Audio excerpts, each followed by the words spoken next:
All right, all right, all right. Welcome, welcome, welcome. Guess who's back? It's me.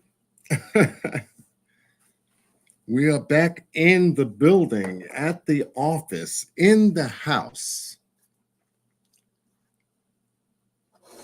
Y'all probably wondered where in the hell is John Q? He hadn't been on like, damn, I had two birthdays already. Oh, wow. Happy New Year. I hope everybody had a good holiday. Just getting into it, just getting into it. Oh my goodness. Good to see everybody. Welcome. Miss Justice, I have no idea of I double checked all of the moderation tabs and you're lit, you're there. I went to the studio, I checked, you're there.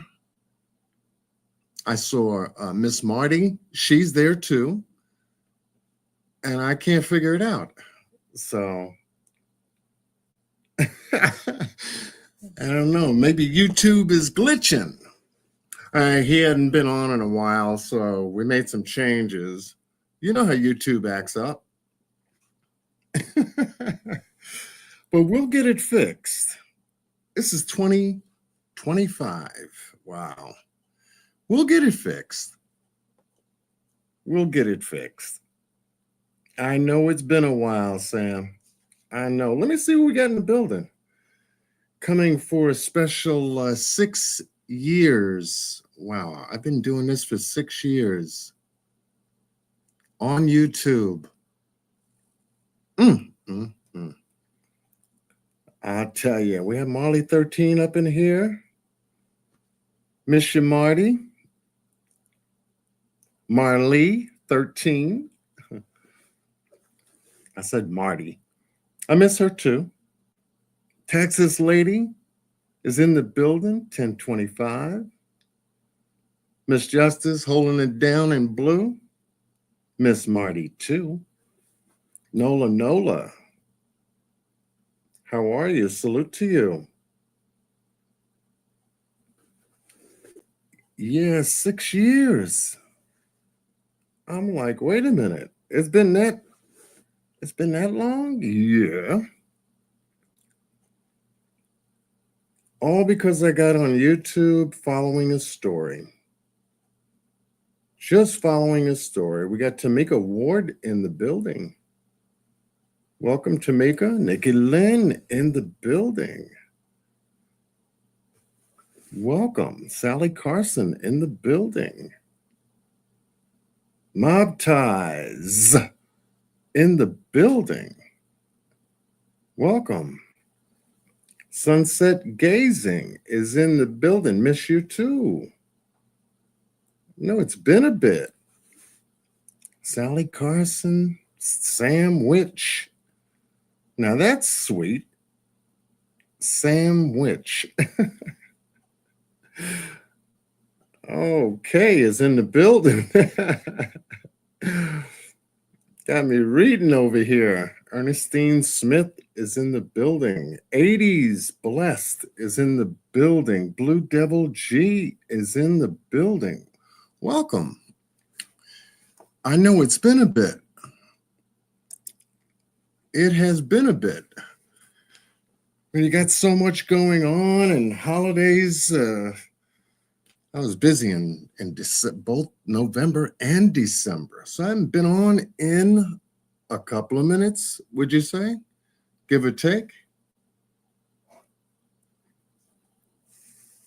Since my last live, covering some stories, and matter of fact, it was Sebastian Rogers out of Tennessee I was covering. That story is still hot. I'm still covering that story. I'm just waiting for some new developments. Nothing has turned yet. Sebastian is now 16, and he's been missing still. No sight, no sign. A lot of other things have been going on YouTube, but no new developments in the case as far as his whereabouts or if he's with someone. We don't know. We don't know. But there are people working on it. All of the rest of it has been just conversation on YouTube. My opinion. Hasn't changed anything pertaining to finding out what happened to him. So for the last 2 months or so since my last live, it's just been the same. Just been the same. And if there are any new developments that derive from this whole, 10 months now he's been missing, then we'll know. But so far, nothing. Nothing. And I'm still puzzled. How does someone go missing outside of their home with no trace? Think about that. And then the story that allegedly supports it. And it doesn't add up. Doesn't add up. And same thing that happened with Shanquella Robinson, 25-year-old that went on a trip with friends outside the country and didn't come back.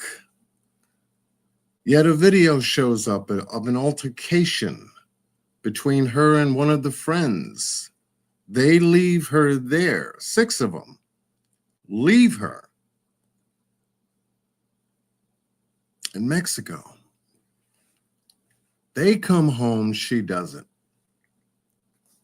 No one knows what happened. There have been some new developments in that case, though. People getting ready to go to court.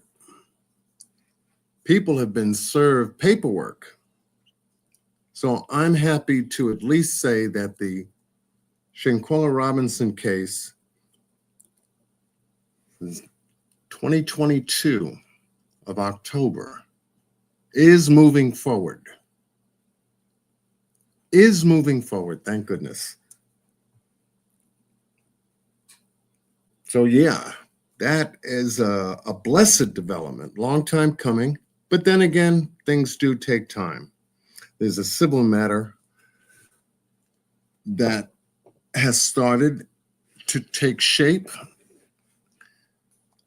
and not so much on the criminal yet, but obviously a civil matter can glean out information that can produce a criminal case. So hopefully that's exactly what happens. But it's good to hear that there's movement there. Summer Wells, still missing. 3.5 years now.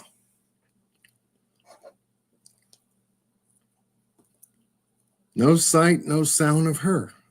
5-year-old that goes missing out of Rogersville, Tennessee, off the property, with people there. Her mom was there, the grandmother was there, her 3 brothers were there.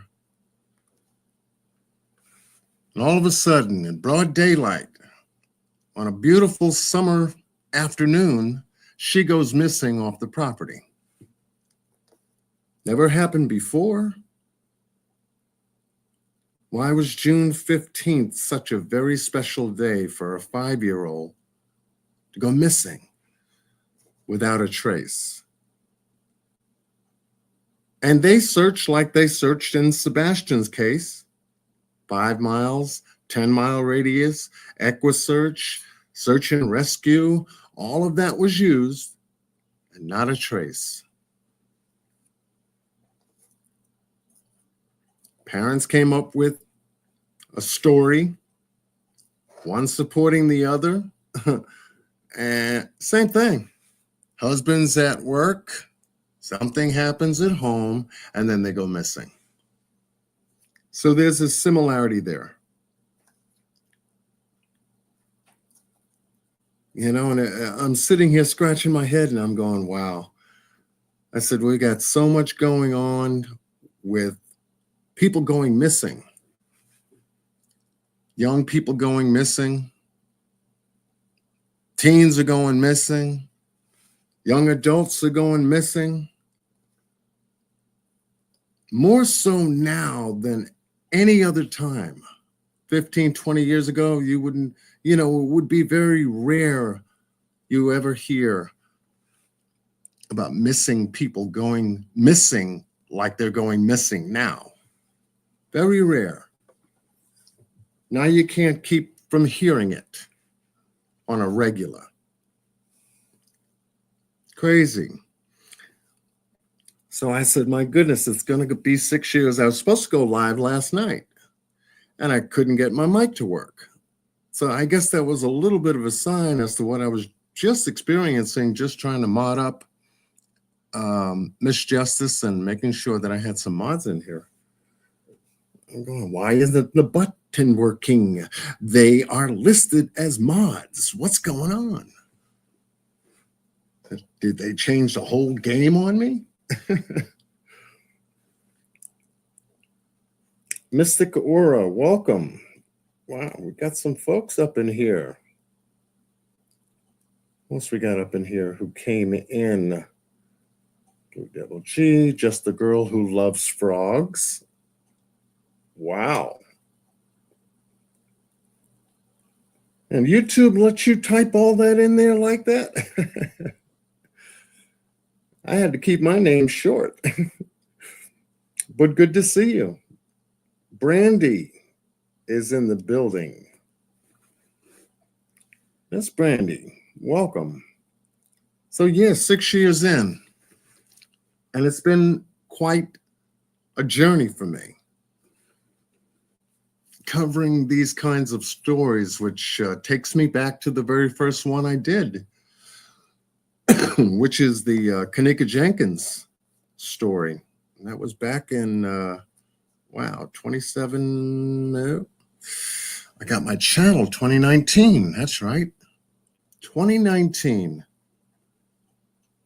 And now we're in the year 2025. My goodness. Hope everybody's had a pleasant holiday, good Christmas, happy and safe New Year. No one drank too much, got silly on you, unfriended you, or became friends with you. You know how relatives can get when you get together with them. My holiday was very pleasant. I had a great time with family. A wonderful time. In fact, we had some extended time because usually we get together over the holidays and spend good quality time. So I said, yep, it's a break time for John. And I take my time. I don't live on YouTube or in front of a computer screen every day. Thank goodness that the work that I do doesn't keep me in front of a computer screen every day. I'd be bored as hell.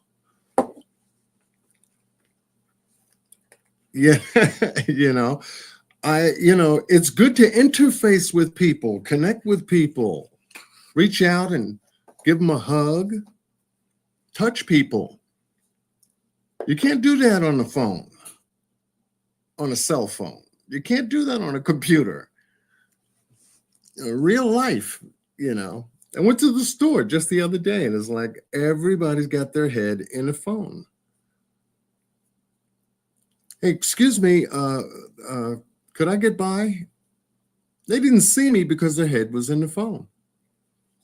Crazy. I guess the radiation from a phone, and obviously, there is radiation there because you have a screen that is constantly in motion.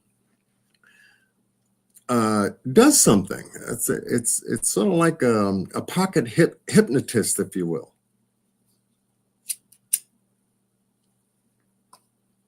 hypnotizes people on Facebook, Instagram, all the social media stuff.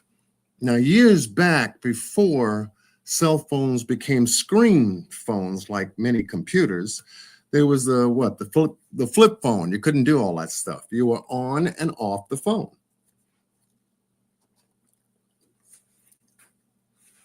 Y'all remember those days, right? You were on and off the phone. So when you interacted with people, whether it be at the store, at the gas station, where you shop, where you work, you could actually talk to people. Nowadays, everybody's stuck on their phone. You could be sitting down in a lounge or in an office or anywhere, and somebody's plucking away at the phone. It's incredible. And then with all of the things that have been going on, the border hasn't been fixed. There's still issues with our border. That's still out there, and they're still coming in. Our world has changed in ways that just blow me away. Whether it's someone on a cell phone that can't get their face out of it, or their fingers, they stop moving, or the stories that come about as content creators start to, share those stories. It just blows me away.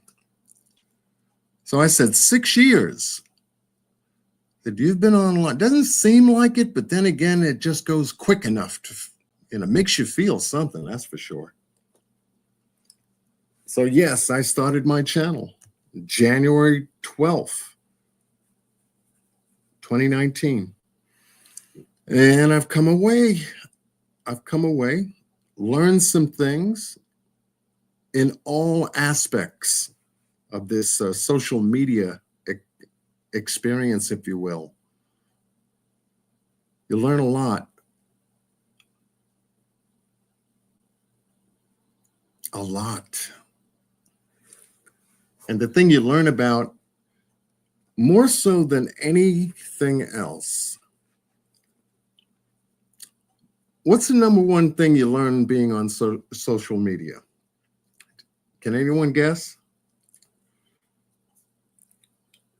What is the number one thing you learn about being on social media? Whether it's YouTube, Facebook, Instagram, TikTok, what is the number one thing you learn about being on social media? Did I see the real Rockin' Robin in here? Wait a minute. Let me scroll back. The real Rockin' Robin is in the building. Well, much love to you. Good to see you. I said, did I see the real Rockin' Robin up in here? My eyes playing with me. We got Miss Shelley, NB. Phone always stays home when I go out. I control it. That's right. Sunset gazing. Unfortunately, at grocery stores, you got to clip the digit coupons before going in to shop. Oh my goodness. Yeah, that's something. That's something. It's like a little it's funny you said that. You even got coupons on your phone. You got to get the coupons off the phone. Forget cutting them out. Just scan them now. Everything gets scanned.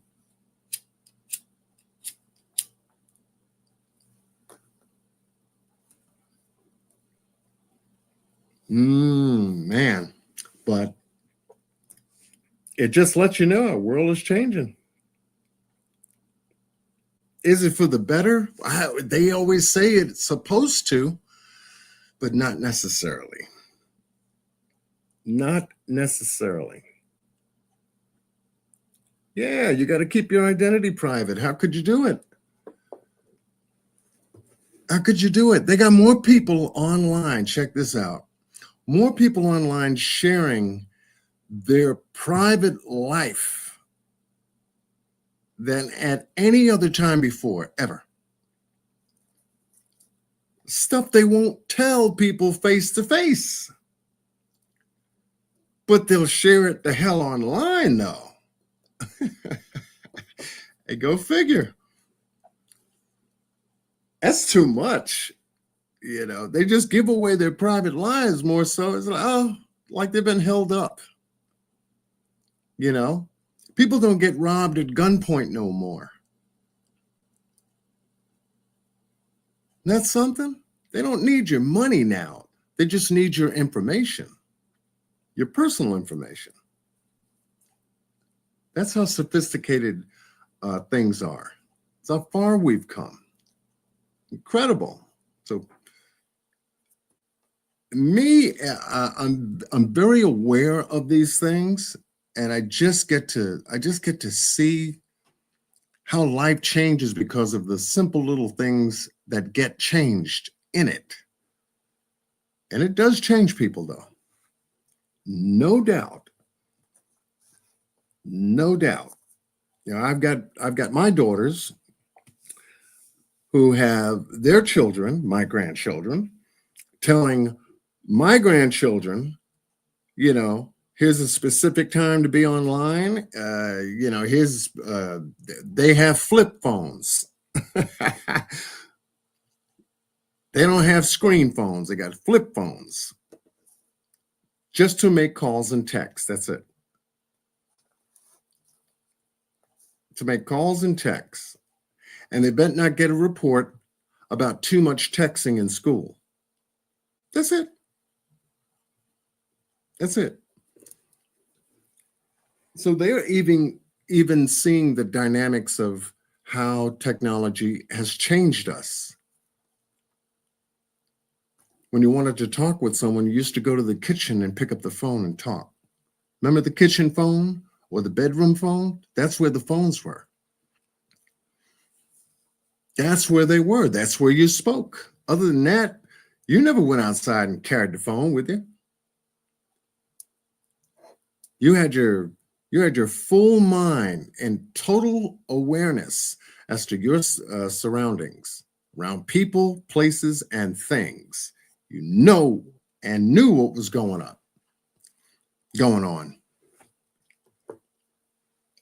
Now it's like you can walk down the street and almost walk into a pole. Why would that ever happen? Because somebody's face is in the phone.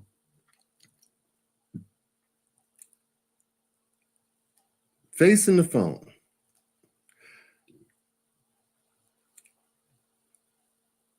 Zumam. I'm trying to get that name now. Shitsumam. I've learned how to discuss things some of our citizens really are. Well, welcome, Shitsumam. I hope I'm saying that right. I can't get any other syllable out of your name other than Shitsumam. And if I'm saying it correctly, please let me know. And if I'm saying it wrong, definitely let me know. I wouldn't want to mispronounce your name, but like I said, 2025 now.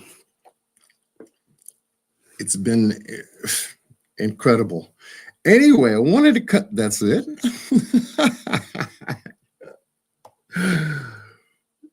You're sitting over there laughing because I said it. You probably go to other people's chat and they say, I'm not even going there, right? I'm not even going on that name. They just say, welcome to all the new people.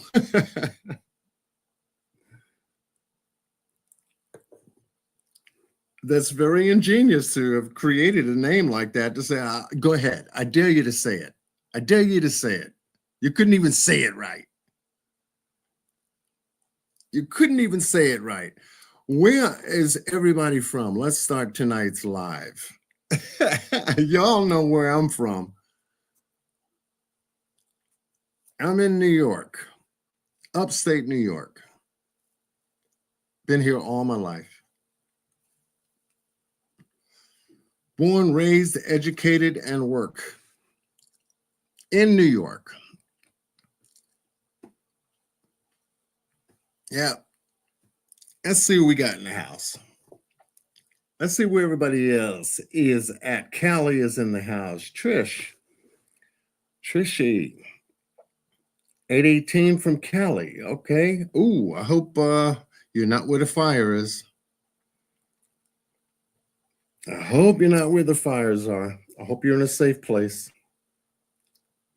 Virginia, Mystic Aura. Virginia, beautiful, beautiful state, Virginia.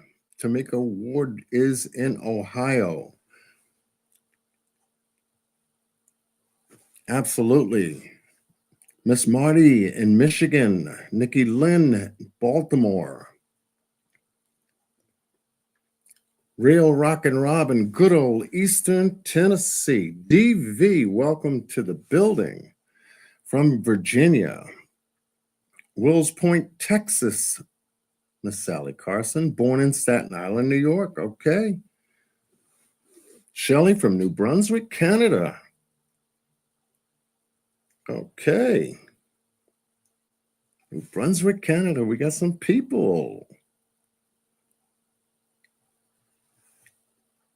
Yeah, pray for those folks out in California. My goodness, look at that. And here's the year hasn't even gotten started yet. And look at what's going on. Total decimation of the Palisades area. I believe Brentwood, California is getting a taste of it. Eaton, California is getting a taste of it. They're saying, okay, what are they doing? What is this man-made stuff doing? Is this a diversion away from our, from keeping us looking in a different direction? And I say yes. Automatically, yes. While the people look to the west, people forget what's happening in the east.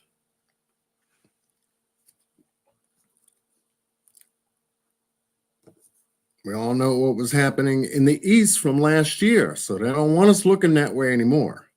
It's getting bad over there. It's not about just a certain place in the Middle East. That place is lit up over there. All because somebody wants a little bit more land and resources, a bit more control. We know who that is. So they got to make us look to the west for something else, or another child that goes missing, or another mass something that's going on. Turn of the year, there were stories popping out all over the place. The Louisiana thing that happened. They're starting to pick up speed. They're moving fast, keeping our attention away from the things that are very, very important. And I have to say, the last 4 years have been the worst 4 years I've seen in the United States.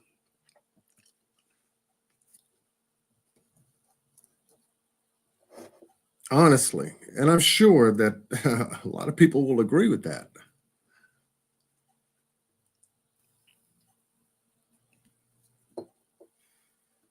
A lot of people will agree with that. The border situation, we've never had that happen before. New York was inundated with travelers from a different country for free. Riding them in, booking them in, putting them in places that you and I couldn't even afford to be in. All expense paid trip. Where are you going? USA.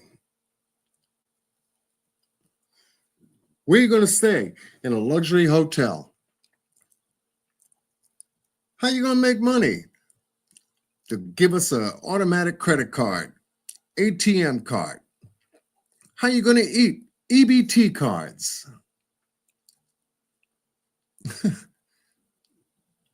All over the place. Now there have been reports that There have been some people that were arrested for arson in California. They're starting to pop up now. And a couple of them that I saw were not from this country. I wonder how that happened. I wonder how that happened. Well, you get cause and effect, real simple. It happens because when you leave open borders and allow people to come in for free, no vetting, no background checks, no nothing. Give them a cell phone, tell them to make an appointment and show up at the border, and you'll be home free. You'll actually have a new home. And it's called the USA on our dollar.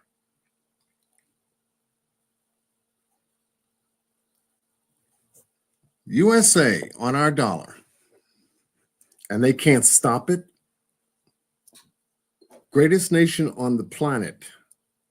We are told, the greatest nation on the planet, we are told, cannot stop these things from happening to it. Why is that? Is it by design? Is it on purpose? Or is it just a mysterious thing that we have no control over? Yet at the same time, we can pay for 2 proxy wars in the Middle East. Now go figure that one out. Oh, we don't have to go and fight. However, we can get other people to fight for us. And we'll fund them and we'll give them everything they need. That's the thinking now in the 21st century. We don't have to go overseas to do wars anymore. We can get other people to do it for us. And yet we can't take care of our own country here, where you and I have been born, raised, and educated. We can't get the jobs we used to get because they've been outsourced. The pay is not even worth the pay full-time or part-time. You got to get 3 part-time jobs to make up even what was close to a full-time job just to make ends meet. Because all of the manufacturing jobs have gone to other places. We don't have to do anything. We'll have other people make our stuff for us, and then we get charged triple the amount when they come back in. Go figure that one out. They're all man-made stuff. All man-made stuff. The first principle in human nature, the very first principle in human nature is thought. Remember that. The very first principle in human nature is thought. So to me, the answer is always, they have thought this up. It had to come from some brain to get what we see as to what we see in our lives today. Now, correct me if I'm wrong. Everything begins in thought. So hence, what we experience as a result of thought is what we see and live. I mean, it's that 1 + 1 stuff. It's not trigonometry. It's not astrophysics. It's not any of that complicated shit that was made up by thought. That also was made up by thought too.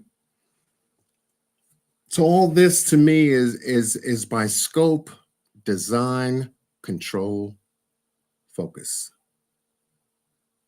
That which you give your attention to, you realize. You get. That goes with anything. Anything you give your attention to, you get. And they got us looking all over the place, keeping our attention so scrambled, back and forth, back. We don't know what to look at anymore. try to figure it out. Can't figure it out because everybody's lying.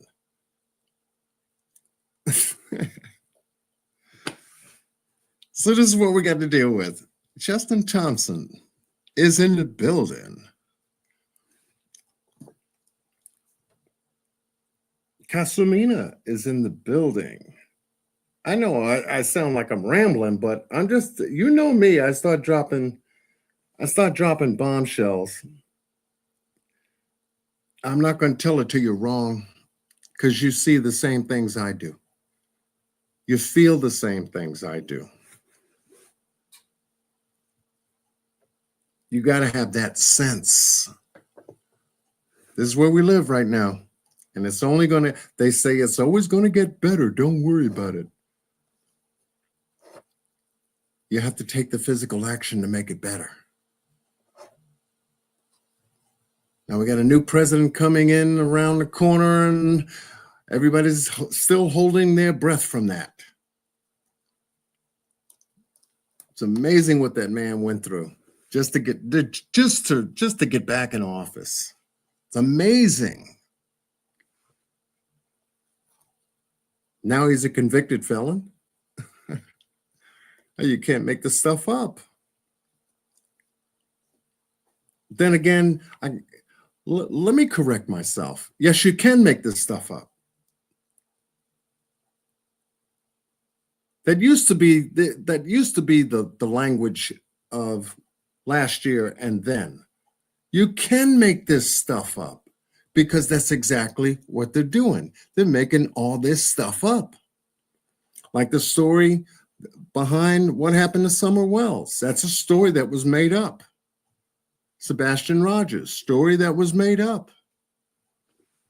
Kenneka Jenkins, story that was made up. And now we've got to find if the story is true or not. That's what's got our attention.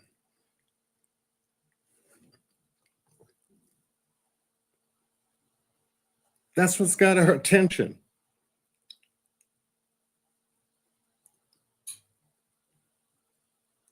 Well, Casamina, thank you. Good to see you too. Thinking and enjoying retirement. Think again, Social Security is nothing. It needs 2 additional jobs to retire. Make that make sense. Yeah. Absolutely. This is the world we live in. You know, reality is more a movie than it is reality now. We're living in a movie. Those are my thoughts. We are living in a movie. And everything has been scripted. So we'll give them a movie. That's what it is. So the stuff we used to pay for to go to the movie theater, now it's real life. It's everyday stuff. Everybody's got to play their part. Everybody's a character. Some come in, some go out. Some stick around, some don't.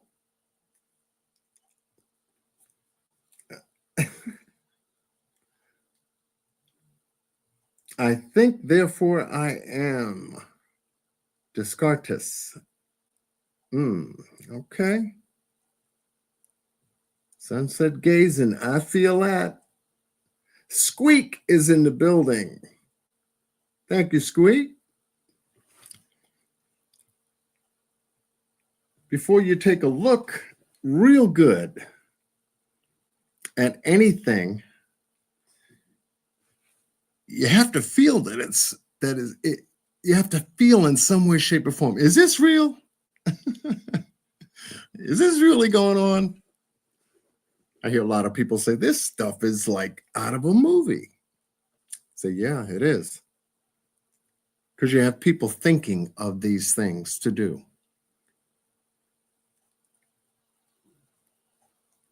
Thinking of these things to do.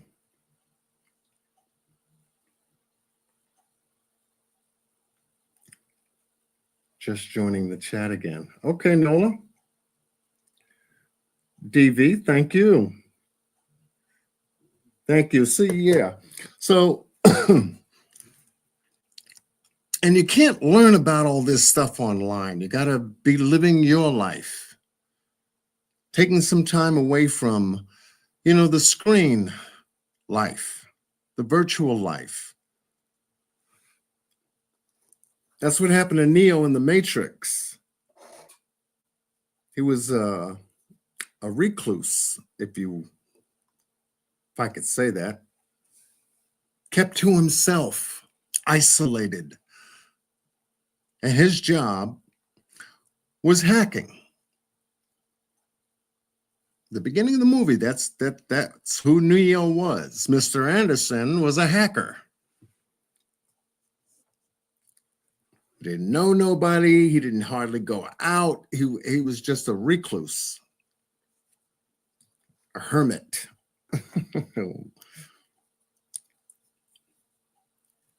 Until he was contacted by his computer.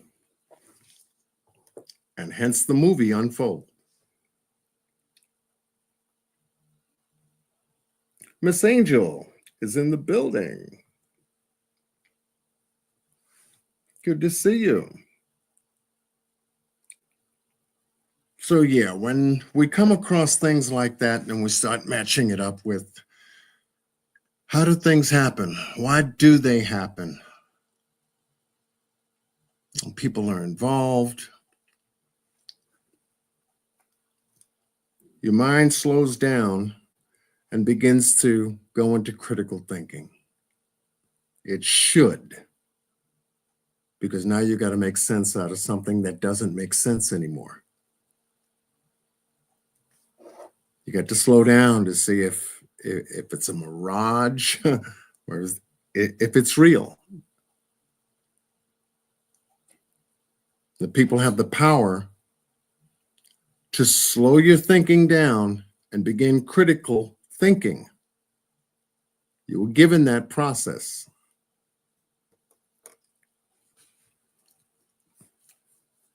Because it's part of your survival mechanism. You let that go, my goodness, you'd have no idea of who you are, where you are anymore. Now, I see this online. In fact, I see this on YouTube a lot. It's happening now. At the same time I'm live, there are other people on YouTube having some sort of a thing going on. Whether it be the stories that they're covering or the cases that they're covering or the conversations that they're having, it's unreal. Not with each other either. A lot of them are at each other. At each other. I said, wow, what a way to have people focus their precious time in their life to do just that. Waste their time. Life is but a dream type stuff. Me, I'd rather go spend time with my family. And I do. I'd rather go out and shoot some billiards. And I do. Or read a book. And I do. Or actually take time to watch a good movie. And I do. Go out and sit at a restaurant, at a table, and eat some good food. And I do. Little things that I enjoy, I take time out for those things. Because when you come back to the beginning of where I started, talking about all those things happening in the West and the East, and everything begins with thought. Oh my God. What would you be doing? What would you be doing? I hope you're doing those things. Staying in the real life category rather than in the virtual world category, because it will snatch your mind. It will snatch your mind. People are susceptible to the outside influences of other people.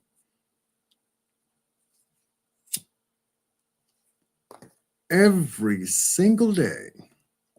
Every day. But I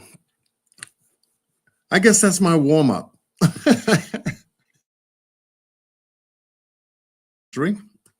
6 years being on YouTube. I've seen a lot. I've heard a lot. Witnessed a lot. Definitely learned a lot. I stay in my own lane. Y'all notice that? John Q stays in his own lane.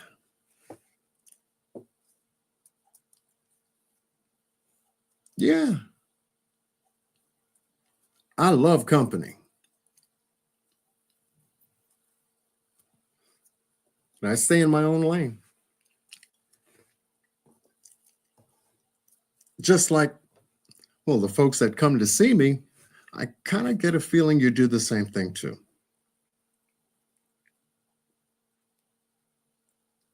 That's right, Sally. Doing what brings you joy. That's right. And anybody that knows me knows I don't do drama. And that's what people are doing at each other. TV is boring. They'd rather create their own drama. And that's what they're doing. It's incredible of how contagious that is. But people are susceptible to the outside influences of other people. I said, if you were face to face, would you be saying half the stuff that you come off online saying to them? No, because you get your ass kicked. Simple. Somebody going to jail. See, online, people ain't got to worry about going to jail. So I could talk my shit to anybody. I could really reveal who I am. That dark shit. Dark psychology, if you will. And it's out there. It's out there. So, we have to pay attention. We have to pay careful attention. Because I'm sure people don't value drama. That would contradict who they are.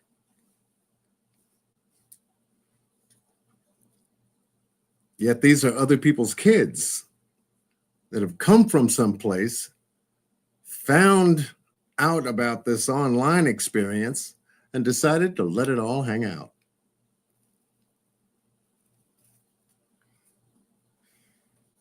It's incredible.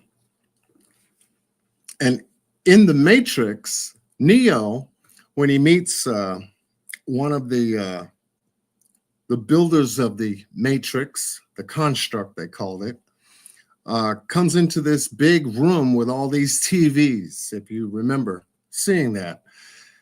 And it's of him and many other different people talking at the same time.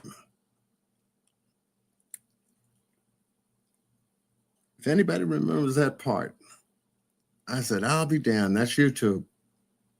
That's Facebook. That's Instagram. They actually constructed this stuff to get us to do one thing: reveal who we are. Reveal who we are. So the private life is over. Oh, yeah? I'm from the old school. I keep my private life. And I hope all of you are from the old school and that you keep your private life. Because when something is in discord, you have to ask yourself, is that a part of my nature or not? Yes or no? If it's not, you move on. Nothing here. Move on. And I've told a number of content creators just that. You can't let anybody take you off your square online on the World Wide Web. This ain't a one-on-one conversation. This goes around the globe now.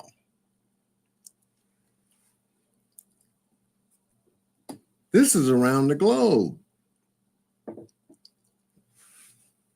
But yet people feel like they're in a hallway or a schoolyard and think that nobody else can see what it is they're doing. Like some of these cases that we've been following. Nobody can see what you're doing. Yes, we can. Oh, man. They feed off the drama. That's right, Shelley. Group thinking. That's right, Lena. Castellanos, welcome. New Orleans will name a festival such as Fried Pickle and Fried Tomato Festival. Okay, Nola. I'm all for truth and justice. Truth be told and justice be sought, especially when it comes to missing children. Amen, real Rockin' Robin. Amen. That's right. So that's what we have to deal with. Meanwhile, these stories that we're following, like the very first story that I followed that brought me my channel, the very first one that pushed my buttons was about a 19-year-old that went to a birthday party out in Chicago, took 3 of her friends with her, celebrating not only her birthday, but also of getting a brand new job in the nursing field. Couldn't wait to start her brand new job. So with her birthday in mind, wanted to go out to celebrate. She was invited to a hotel called the Crown Plaza Hotel out in Rosemont, Illinois, 45-minute drive from Chicago. She was the driver, and her friends obviously went with her. And when she got there were 2 rooms that were rented with a fraudulent credit card for these people to be having a birthday party. People go in the hotel rooms for birthday parties. I said, that's weird. Who does that? But as the story unfolded, there were drinking and smoking and drugging and things of that nature. Not this young lady, though.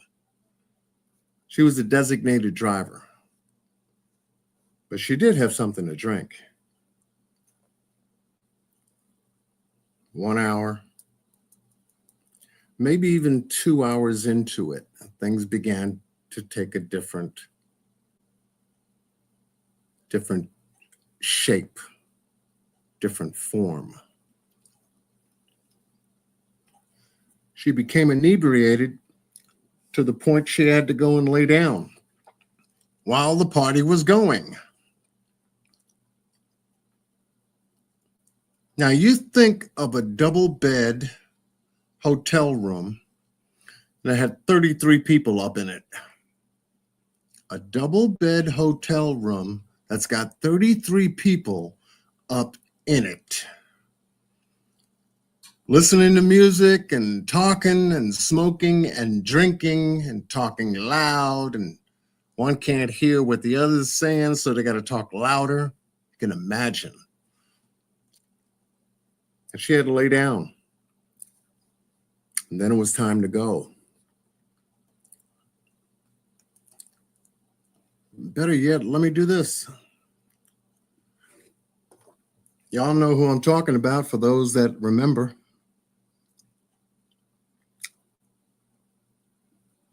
Patty Barnett, welcome.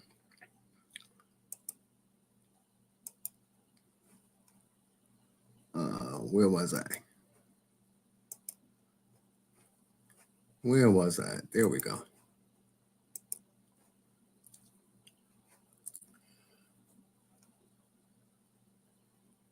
Where was I? Okay, here we are. So yes.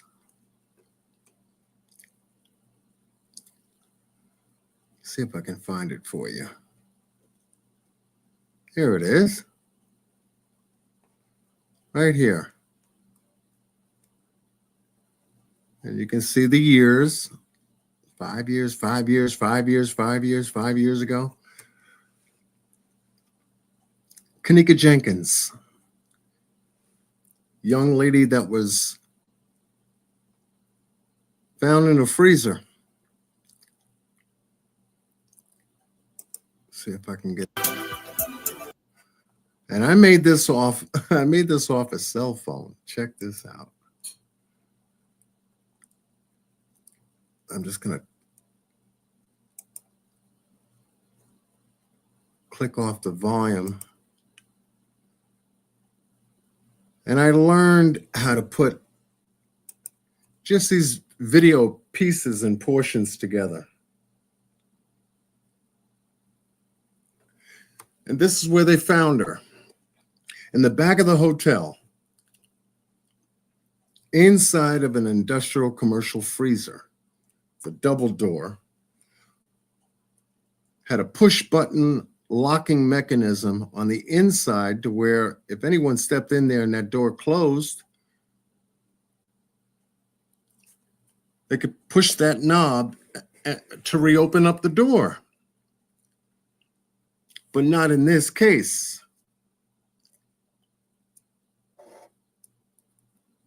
They caught her on video camera walking the hallways. This was the inside of the freezers. On one side, you'll see one part, which is the refrigeration unit. And in the back part here to the left was the actual freezer unit that she was found in, face down, laying on her left side.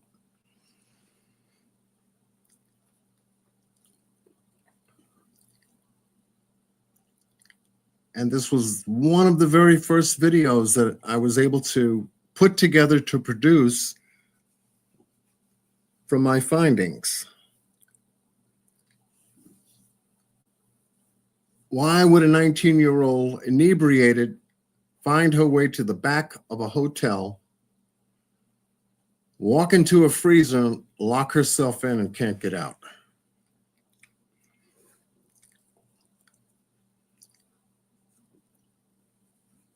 Now, I wasn't sophisticated then, as you know, now I'm a little bit more sophisticated, but this is how I started my channel. And this young lady did not go home. She went to the morgue. What happened to her? How did she end up in here?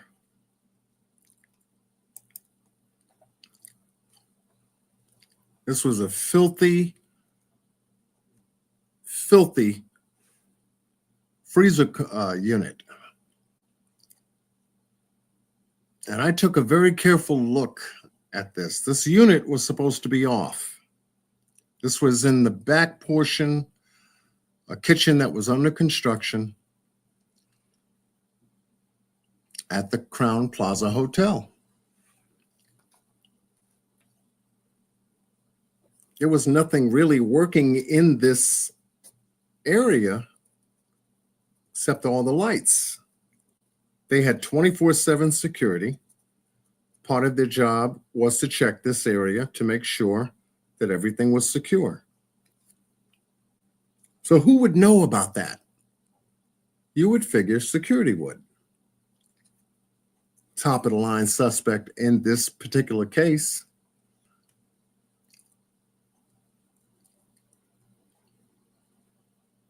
See if I can do something else here. I mean, I looked at this freezer carefully. Up and down, corner to corner. a three-dimensional crime scene where this young lady was found. Well, markings on the wall indicating that there could have been some kind of altercation back here.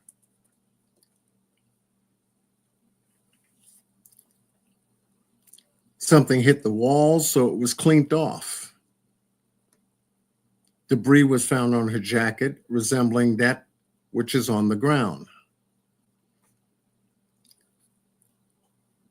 So I began looking all over for clues. And as you can see here,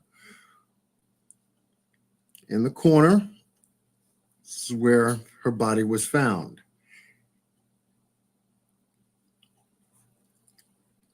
This area here is where there was some kind of splatter of something that was later on wiped off. So hence John Q, well, the channel that is, began its start investigating this particular case.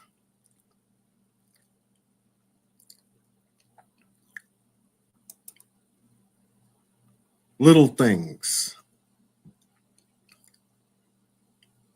In an unused kitchen, a coffee cup. Little things. Nobody was back here. They caught her on camera walking into this kitchen, and yet she never came out of this kitchen. For those that followed the case, they know every step of that case.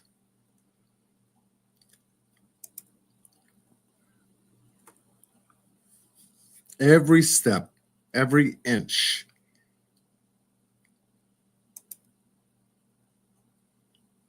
The brick that was posted there by the police officer.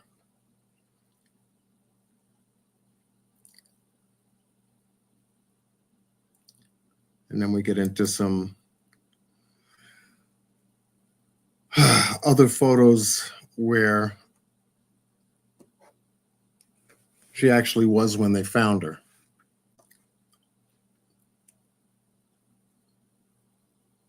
The right bruising of her right foot.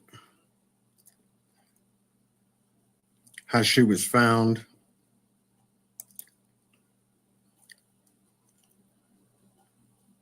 What the crime scene investigator took in terms of the pictures.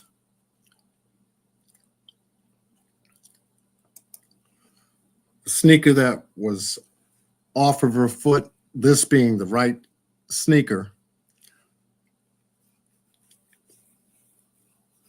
The other shoe remained on her foot.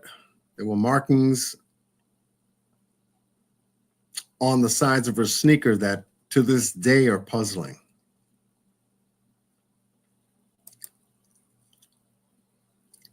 So these are the dynamics of how I got started looking for what could have caused the marks on her sneakers.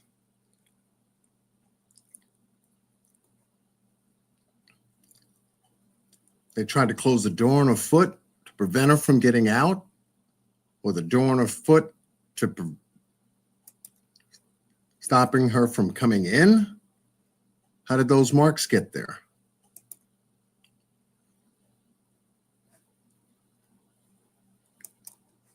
Yeah, I wanted to share that with you because that's how John Q got started. My very first case. I did about 8 clips, episodes from start to finish. And as you can see here, I didn't do too bad. 25,000 views here on this one. 14,000 on this one, 12,000 on this one.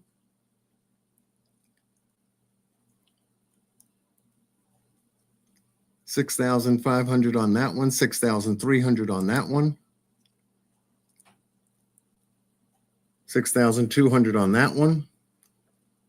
6,200 on that one. 6,000 on that one.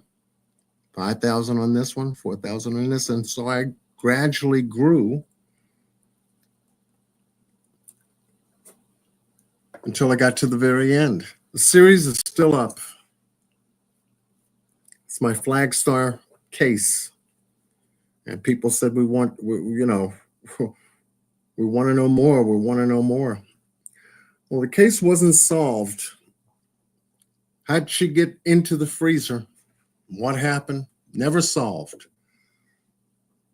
But as you see that case unfold, you get to see some things that begin to really make sense. How people moved, what they did.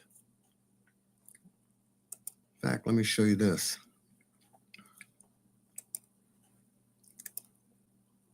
See if I can find it for you. Extraordinary case.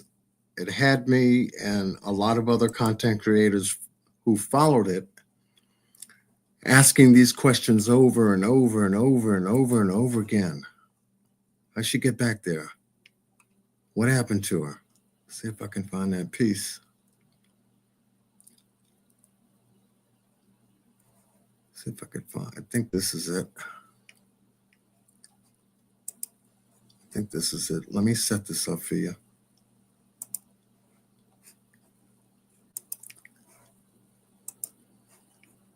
And anytime I look for answers in a different case, I come back to the very first one.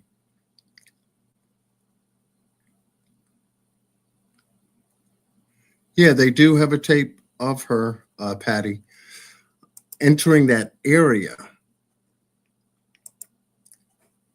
Yes, they do.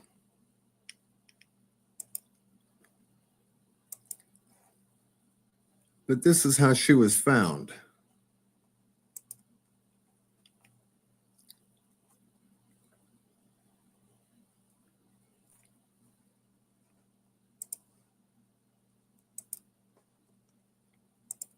There's no sound to the clip, but this is how she was found. The camera was on, and so were the lights in the kitchen, in an unused area. As a police officer, Rosemont Police. Oh, I didn't want to start it there. This is how it starts. This is at 12:23 a.m. on September 10th. Manager of the hotel seems to know where she's at directly.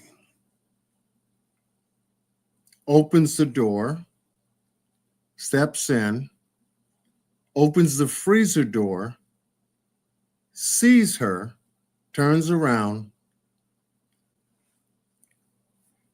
and comes right back out of the kitchen.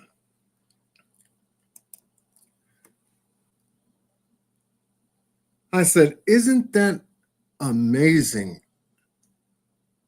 For someone that was part of the search in the hotel amongst police, because they were there searching other places in the building, how would he know to walk straight back to the freezer like that? Now, there are offices to the left. There's a freezer component to the right, not very far from this area here, from the food preparation area. But he just walks in, goes around the wall, goes to the freezer directly. I said, how long did it take him to do that? 8 seconds. So it's quite telling to say he knew where she was when they had been looking for all day since the time she went missing. This is 21 hours later. He knew where she was. Wait a minute, what is that? What is that saying now? Did they know something?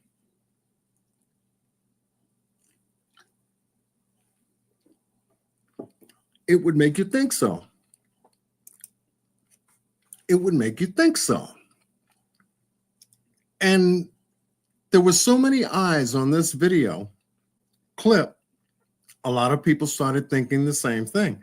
How in the hell did he know know exactly where she was. This was the police officer that was searching the outside of the hotel. He happens to find, brings back there,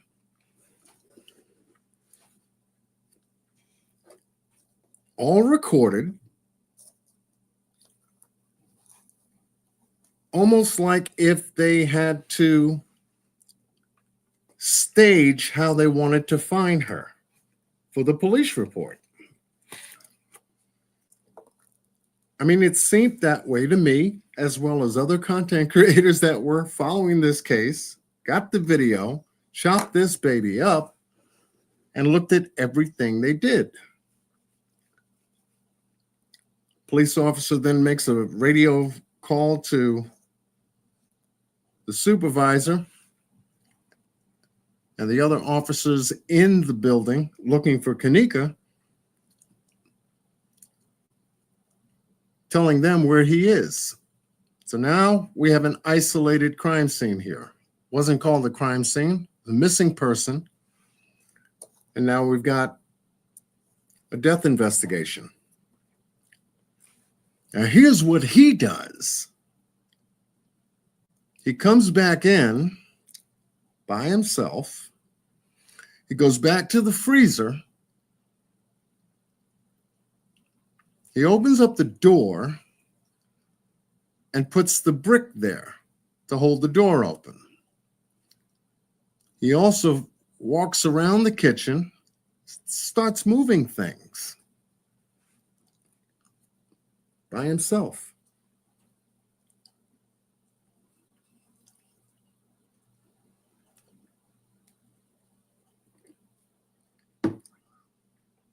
Steps back out.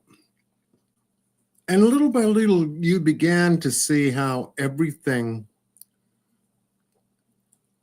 was starting to be put in place for the narrative to be told about what happened to her.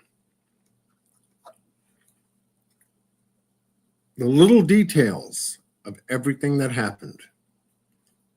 Now, the search unit that was on the lower level in that area joined him with the supervisor. They go back to confirm that, yeah, we got a body, a black female, late teens, unresponsive.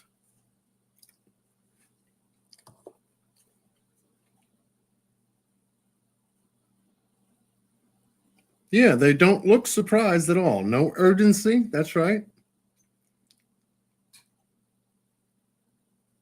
Thought criminal, welcome.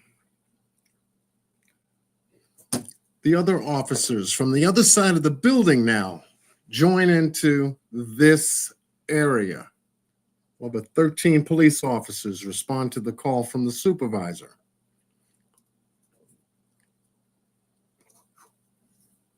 You still got the officer who came in the first time walking up here, and he's grabbing stuff. Look at him.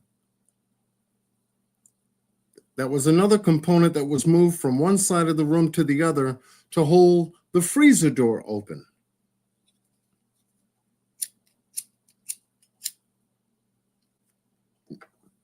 Now, how on earth you would think any police officer entering that area, seeing what they saw, would allow a police officer to start rearranging an actual death scene? But this is what the Rosemont Police Department did. The units start making start making other calls and contacts to give everybody the location as to where they are. Now they have found her.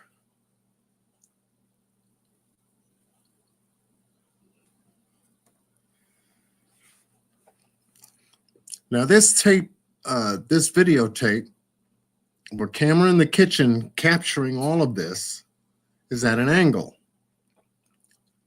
out of the corner, which would be the left-hand front corner, taking all of this in.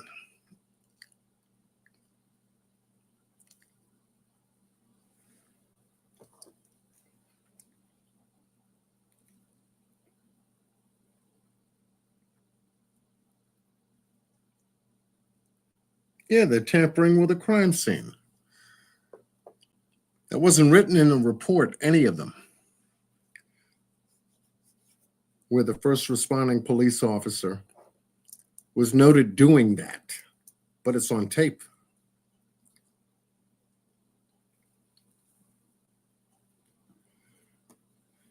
Canine unit was there.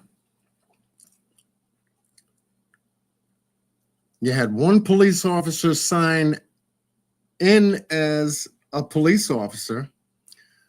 They kept the log sheet. I got that too.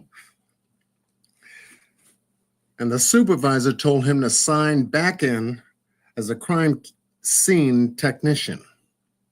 As the one who taking the photos and using the ruler and taking measurements of the whole area. Now, this scene should be sealed, completely sealed. All of those officers did not have to go back to where she was. So isolation of a crime scene is very poor here. Extremely poor. Why was the unit on in an unfinished kitchen under construction? Why was that freezer on? There'd be no need for it. Both the refrigeration unit and the freezer unit was empty of any kind of perishable goods. This is the responding officer who came there and found her, along with the assistant manager. So he's telling his side of the story to the supervisor. And a lot of them don't know that there is an operating camera capturing every single thing that they did. So in my mind, this is a contaminated crime scene. By all of them walking back into that area, kind of maybe eliminated any kind of footprints, fingerprints on doors, if they were touched, obviously. Hers would have been a part of it. But there was no report of Kenneka's fingerprints being on the door latch. Nothing showed up in the report. So if that's true, how the hell did she get in there? See, now you start to pick up on the red flags. And in this case, back in September 10th, 2019,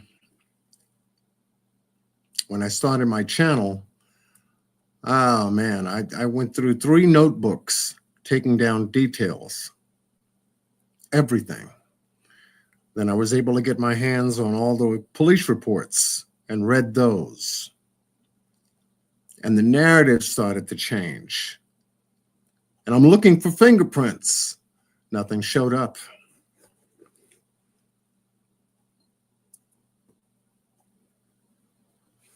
What was this kitchen doing open when it should have been secured? That means sealed. Why were the lights on in a kitchen that was under construction? Why did the food and beverage manager go straight to that unit rather than the unit at the beginning of the kitchen doorway? Why didn't he check that? You've got EMS now arriving from the fire department, getting up in there now to check her vitals. And all this is going on while her mother and her sister are in the front of the hotel in a conference room, having conversations with other police officers regarding the whereabouts of Kenneka, these guys are back here already knowing where she's at. And obviously the supervisor that's in the front of the hotel in one of the conference rooms with her mother and her sister, and now let her know that they had found her daughter in the back of the hotel. And this goes on.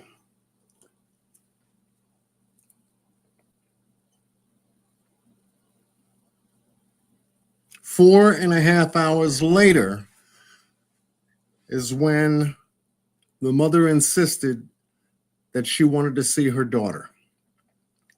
Now, obviously, the medical examiner shows up at a little after 3 a.m. that morning. After EMS, the emergency crew here, obviously designates the time of death. You get the technician who signed in as a police officer, goes back out, grabs a camera, and signs back in as a crime scene technician, taking the photos of the whole entire kitchen area. However, the area that they're in right now is all contaminated. They've got no way to collect any kind of trace evidence whatsoever. If she was the only one back there, had someone left anything else back there that would isolate that there may have been one or two people with her?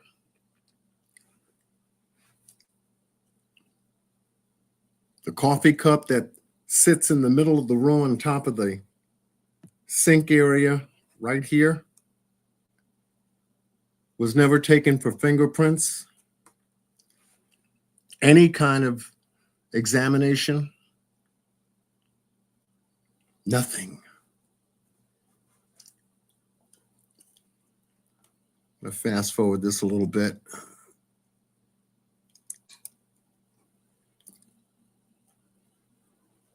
So EMS makes that determination and leaves. Nothing more we can do. Medical examiner's on his way.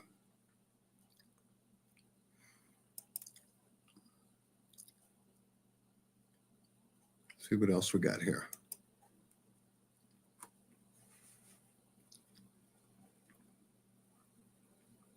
Now, I'm not sure, this has been so long, whether that is one of the upper management of the hotel. They notified him.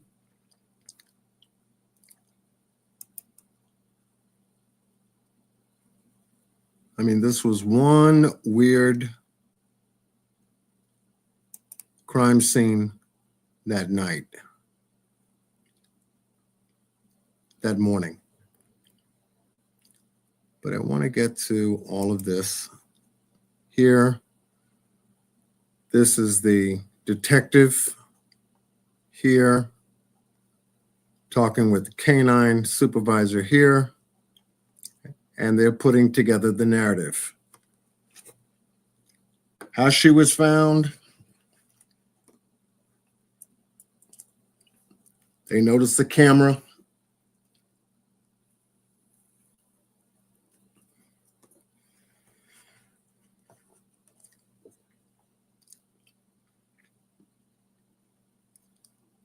How long she might have been back there.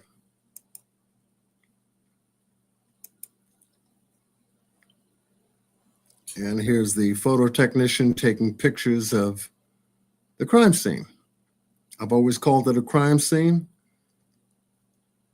because that's where she died.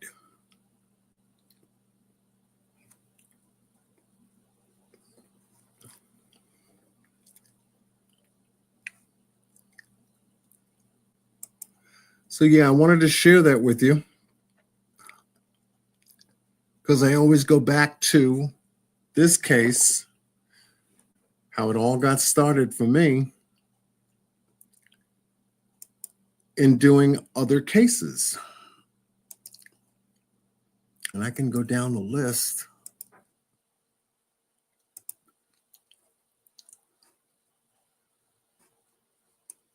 See if I can.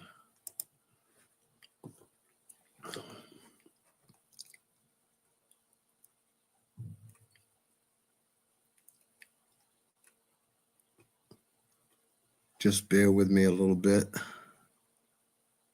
I mean, everything from Classic and Sincere to the West Boys, Summer Wells, Daniel Robinson, Cash Gernon, Michael Vaughn, Jelani Day,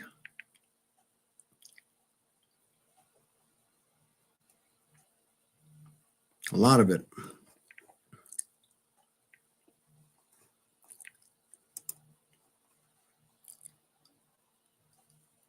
I'm just getting my ducks in a row over here, so just bear with me.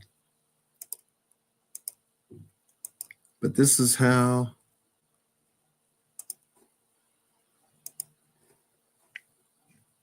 I got in all this trouble on my channel.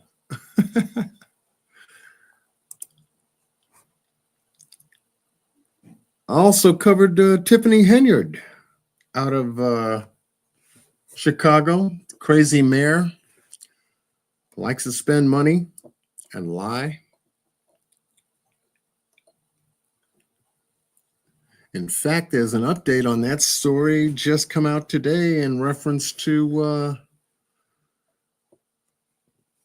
one of the people in the Kenneka Jenkins case, Andrew Holmes, if you remember him. You know, the investigator who came in without the consent of Teresa Martin, Kenneka's mom. He's also involved in that case concerning the mayor that's under FBI investigation now for misusing the village funds and being the supervisor of another township, Thornton Township, where she's a supervisor, also having access to funds. And it seemed like the numbers, the money, and a lot of, let's just say, nefarious shit happening there, all because of one person. But where was I going? I was going home. My home? California fires.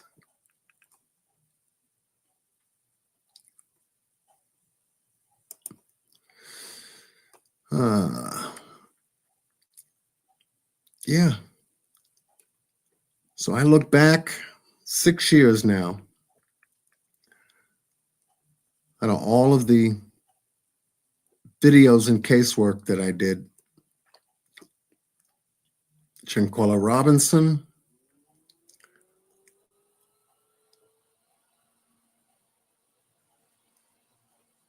the Ahmaud Arbery case, Summer Wells,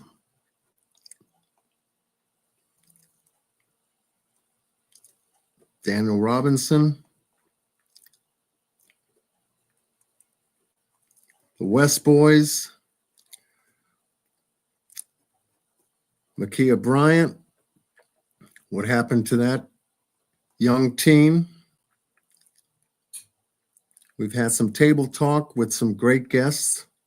Shank Rock was one of the table talks that I was able to get and interview. And I do like my music.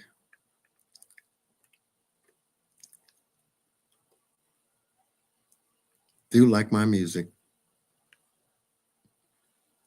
Kendrick Johnson's case, Kenneka Jenkins.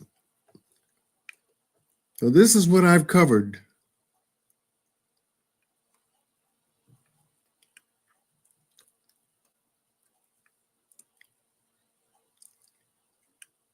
All these years. Just to share a little bit of the content that John Q on his channel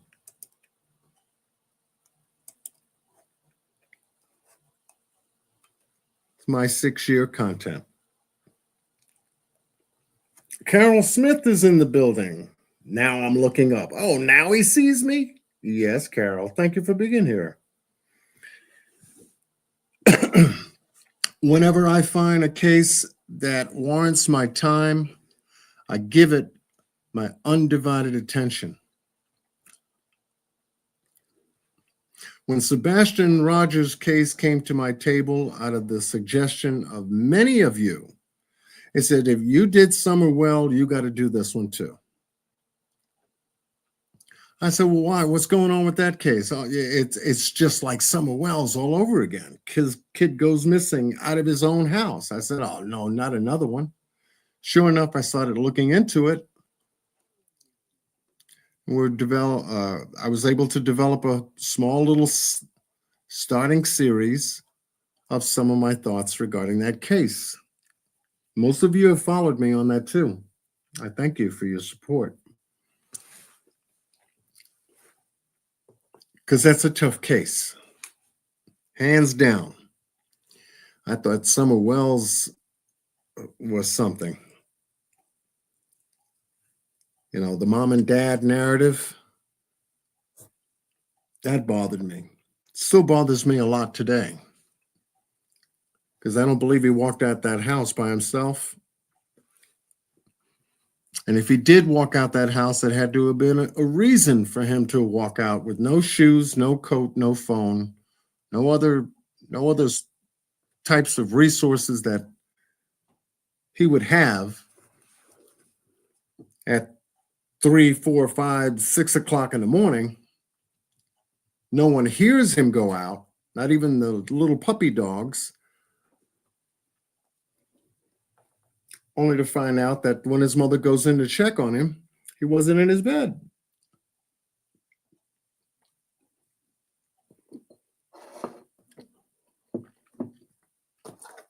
You're going to run away, grab what you need, take your phone with you, call your dad, your biological dad, that is, because he lived with his stepdad and biological mom, and say, look, things ain't sitting right with me over here. I'm having a hard time. Can I come stay with you? That's what you would think would result in that. No, that didn't happen.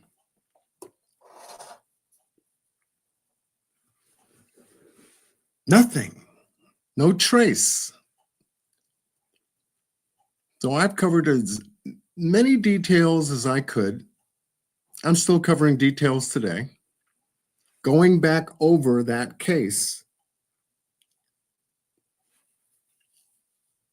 is relatively nothing new to speak about it once you go over it, as many other content creators have.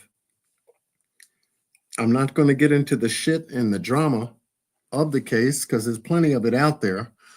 Just like in the Summer Wells case, that's what develops when you hit what? Rock bottom. Nothing's coming from the police, the FBI, special investigators, nothing. So what do people do? Well, they do what they're doing now. They'll go back over the same thing they went over 3 and 4 different times.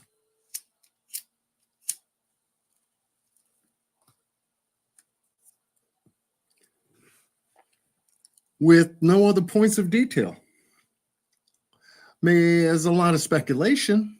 Well, that, content creators end up doing, because none of us are professional investigators.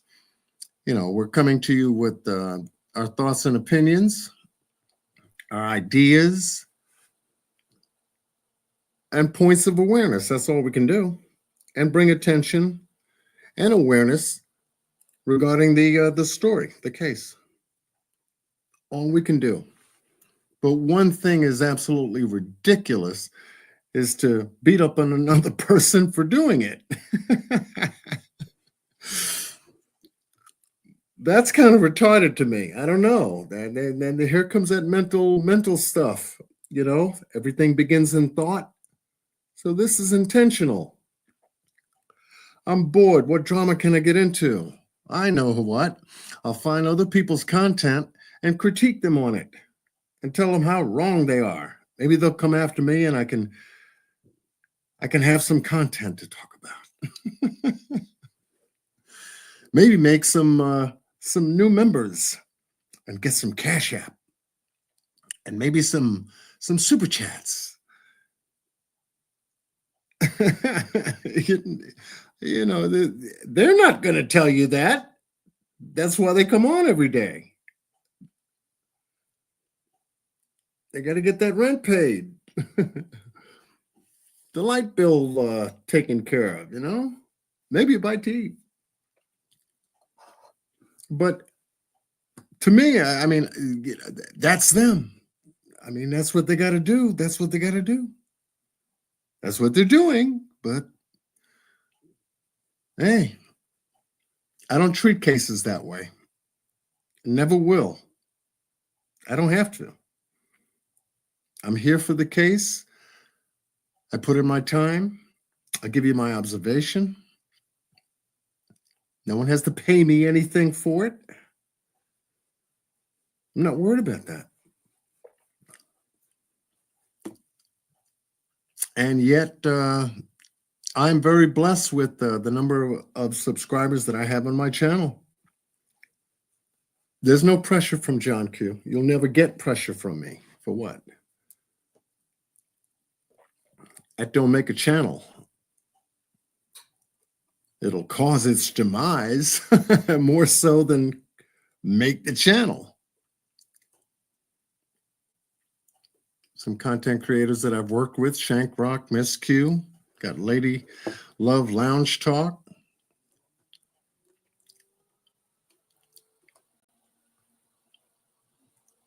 So that's my channel. That's what I've been able to work with so far.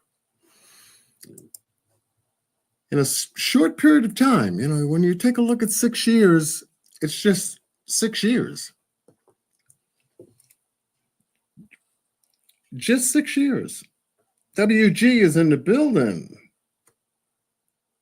WG, hope you and your family are doing well on the west side of the U.S., not caught up in the other stuff.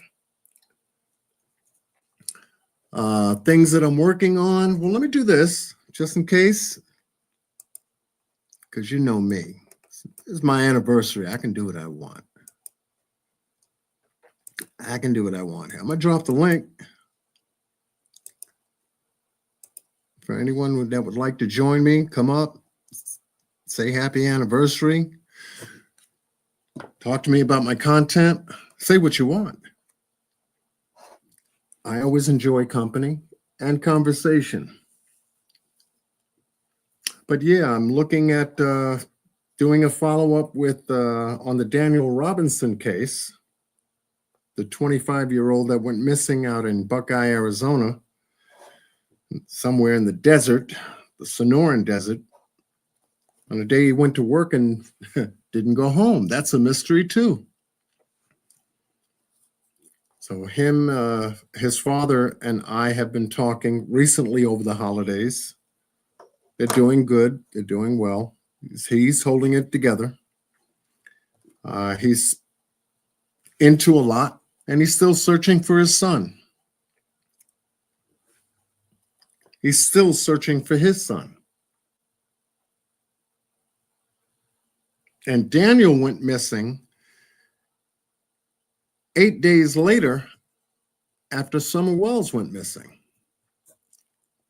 She goes missing from home. He goes missing from work. Both are a mystery. Yeah, Carol, it's been that time. Time flies. We did number 5, what, just a minute ago, and before that, number 4 and number 3, and here we are, number 6. Since Kenneka.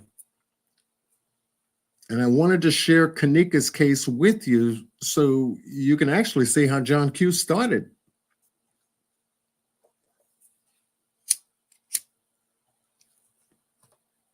I was on a cell phone. I made 8 episodes all still shots, but 8 episodes. I began to do lives, and then I was able to show video shortly thereafter. That's when my channel opened up, because I was encouraged by the audience. Oh, you should get your own platform. And I did. I said, yeah, maybe I'll learn what YouTube and all this other stuff is. And I did.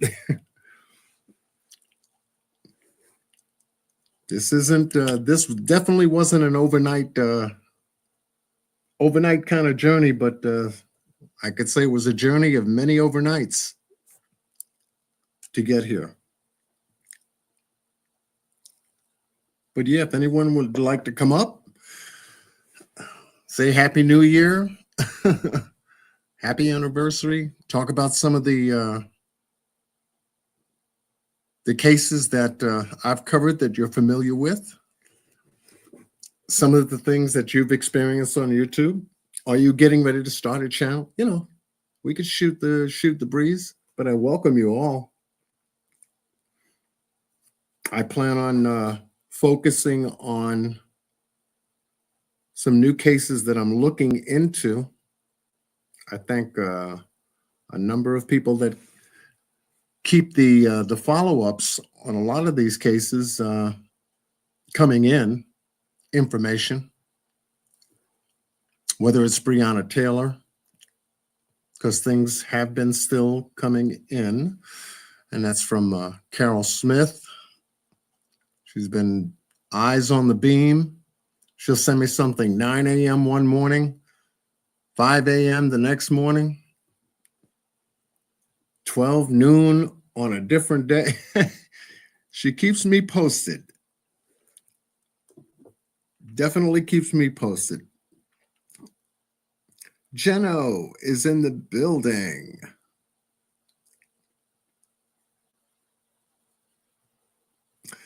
Carol Smith said, I swear, in my opinion, this is a government thing.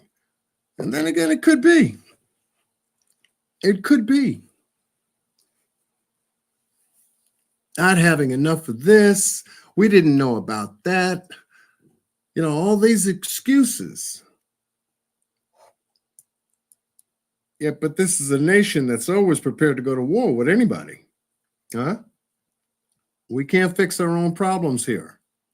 We can't stop the kids from going missing or the mass shootings from happening in a shopping mall or even on New Year's Eve.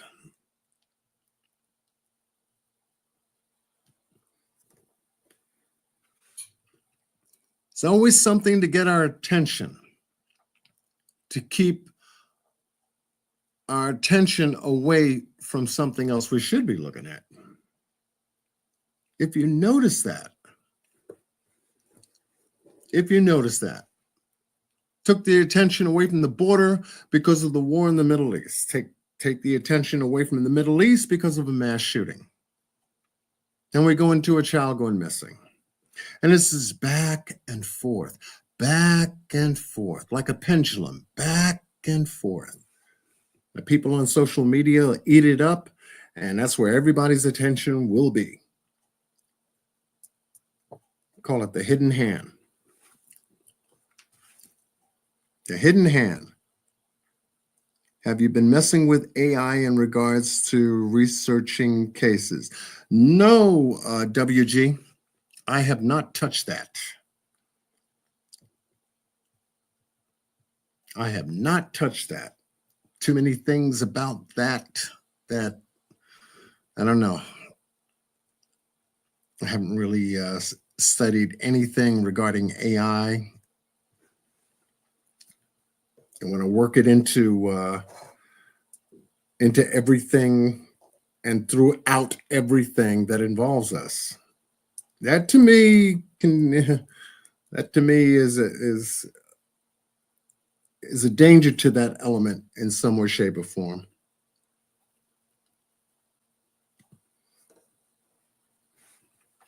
We can't even deal with our own intelligence.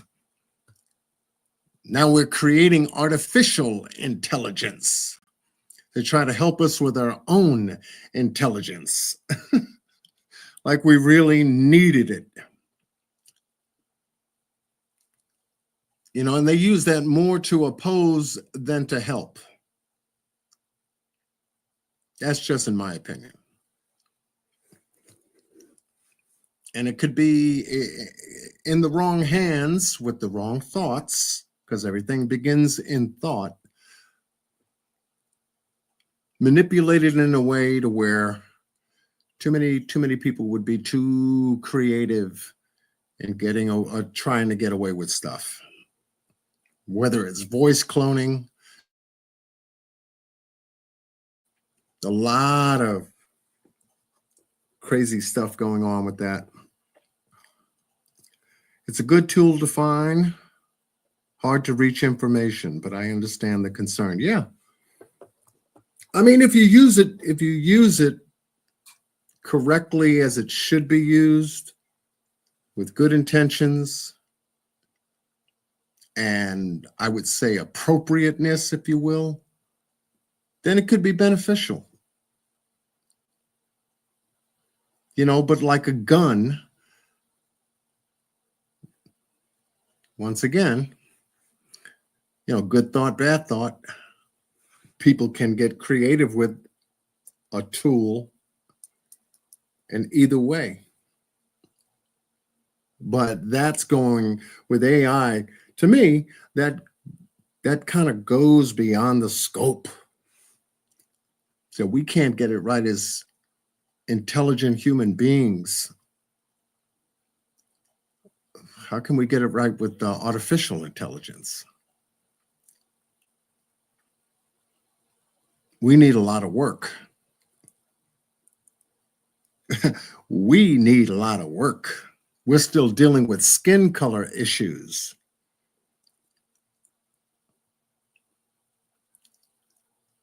We're still dealing with that old time stuff, you know, and a lot of other things, issues, people issues. I mean, go to any YouTube channel out there and get into a case like Sebastian Rogers, and you'll see what the issues are. So we can't even get that right. And then we're gonna try to lean into artificial intelligence. Oh shit. Okay. Welcome to the gladiator room. Because that's what it reminds me of. Gladiators all over the place, looking to cut each other up all the time. The real drama that they can't have in real life, they get online and have it in their virtual life. They feel safer. No one can touch them. So they can say anything they want.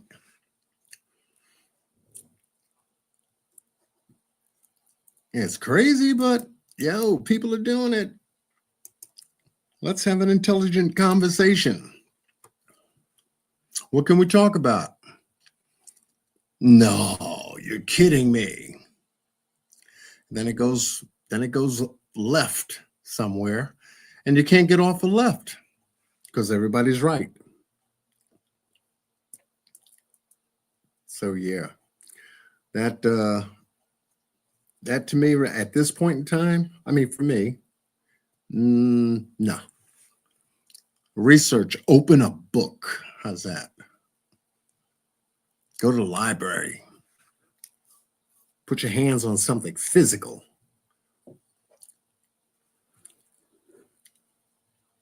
But the computer, the way I use it, the research that I've done, all the stuff that I can find, I do that all now without AI.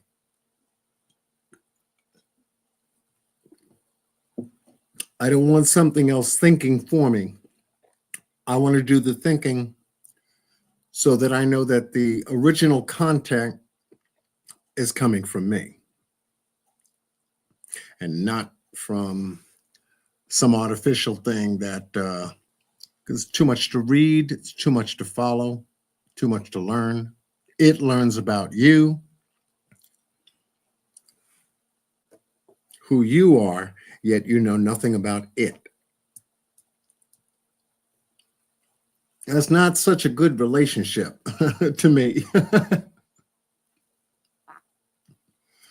The people I've met online, other content creators, even though we're talking through a computer and we can have good dialogue and conversation, I stick to that.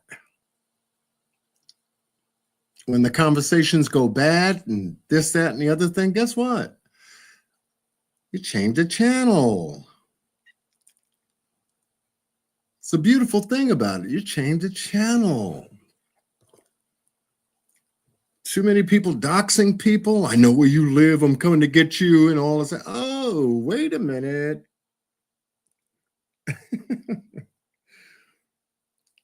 Wait a minute.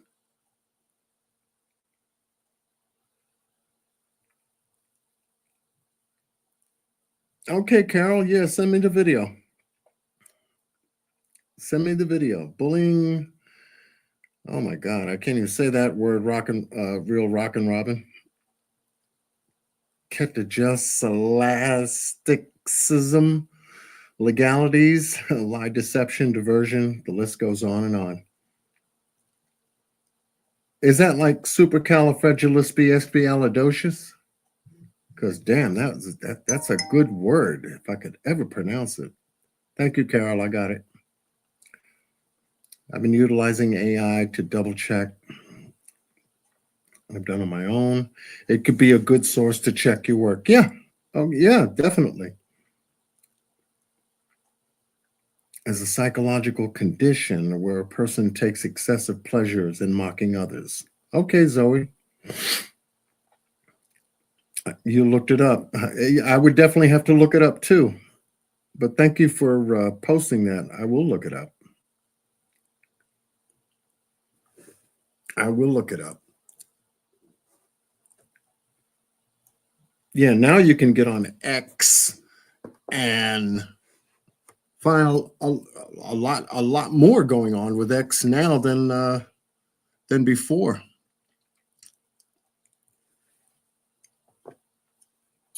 I like newspapers and definitely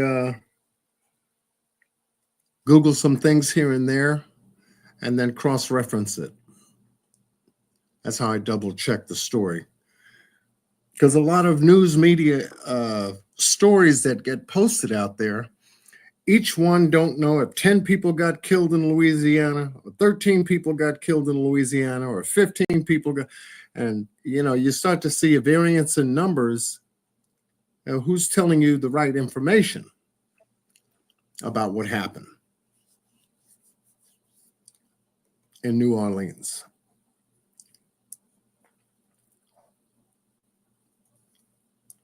Why did this guy all of a sudden decide, okay, well, I'm going to crash the party and this is the way I'm going to do it?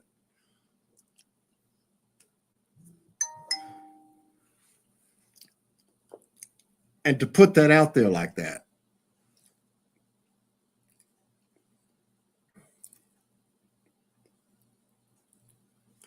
Okay, I got it. Got that. Thank you.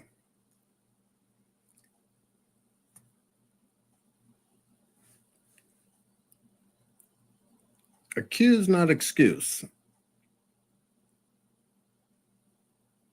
Yeah. Shank is in the building. Whoa. Shank is in the building. I'm going to drop the link again.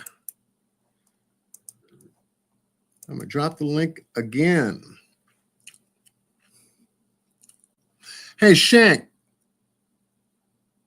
if you could, hit the link if you can. Hit the link if you can. And if you have an avatar, definitely. And if you want to come on camera, that's fine too. But because there was something about the Shanquella Robinson case I've been meaning to ask you. Wanted to get together, but I want what they're doing to develop a little bit. Since the subpoenas went out, to the Cabo Six and the work that Sue Robinson is doing behind the scenes. And you've been covering that specific case and story on your channel immensely. I'd love for you to come up and share that. Oh, there you are. Okay. Boom. Brother Shank Rock is in the building. John Q, what's good, my brother? First, let me say congratulations. Oh, thank you. Thank you. I didn't think I was going to be here this long. Really. I mean, you know, it was one thing after the other. And tonight I shared a little bit about how I got started with the Kenneka Jenkins case to give folks a little bit of background as to how I got started with my channel. And then we started talking about other cases that I've covered and everything. And I know that Shanquella Robinson was one of the cases that was covered as well. But the work that you're doing on your channel with it, you know, God bless you on that. I appreciate that. Couldn't have got it done without, you know, my rock squad, you know, Marty, Nikki Lynn, Miss Parker, 80s Babies, Positive Vibes, and the list goes on. So shout out to all of the rock squad. Absolutely. You got a team over there and they hold you down and they keep it nice and tight. Yes, yes. You know, nobody messes in your channel just like they don't with mine. Right, right. Because remember, us folks don't have nothing to, really to talk about in their mind. So they stay out. They'd rather go where the drama is. And that's one thing that I want to commend you on with your channel and your chat and everything. You don't tolerate no BS over here.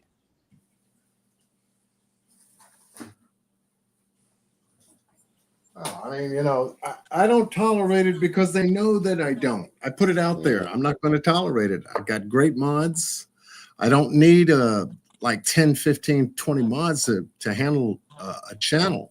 You know, now if I had 50,000 people up in here, you know, flooding the channel and going crazy and stuff like that, you got to have some kind of stability, but no need for it. So, and I'm grateful. I'm grateful for it. I really am. And I'm grateful for having the connection with you because, you know, how I found you was covering the story about Shanquella Robinson. And I said, okay, he's down there. He's into the story. And I was covering the Atlas luxation portion of it. And yet you had the other peripheral parts of the story and everything. And then all of a sudden, one day I was in your channel. I said, I wonder what he's talking about. And sure enough, I said, I like him. And the feeling's mutual. And we got to get that demonstration together that you've been talking about. Yes. I'm ready. I'm ready when you're ready. We got to get that. Now, recently, I know that you're covered the autopsy again, right? That's going to be for Nikki Lynn. Like, she's the specialist. And it's like, if it's any questions, and I don't mean to put you on the spot, Nikki Lynn, but Nikki Lynn just does an excellent job. She just done a demonstration, Mexico's autopsy versus the U.S. autopsy. She just done that Saturday, just passed. Okay. So I would just advise you to just go to that demonstration, or, you know, I'm sure Nikki wouldn't have a problem with, you know, coming up, but she's the specialist. Yeah, Nikki, hit the link. Hit the link. Come say hello. I got Brother Rock on my channel since the time we did a table talk. I mean, people enjoyed that table talk that we did. That's for sure. Yes. And you still got it on your channel, don't you? Yeah. Right. Yeah. It's what I also try to do to promote content creator channels, I can just bring it up here again real quick, is that on my page, Yeah, I Under see. exclusive channels to watch, I try to highlight those content creators that I've had connections with in regards to the work that they do on my channel to promote their channel. Because sometimes when I get into casework, I may not once again shout out another content creator. Right. Uh, I allow people when they go to my page and everything to know that I've spoken to this one, spoken to this one, spoken to this one, this one, this one, this one, and they can always access your channel, directly once they know that you're covering a case, much so like I am, you know. But yeah, you're in slot number one over here. I see it, and I appreciate it. Anytime somebody promotes me or plugs me, hey, I appreciate it. Whether it's a channel that got million subscribers, whether it's a channel that got 30 or 20 or 10, hey, I appreciate it. Absolutely. Miss Nikki Lynn is in the building on John Q's 6th anniversary. Salute, Welcome. Nikki.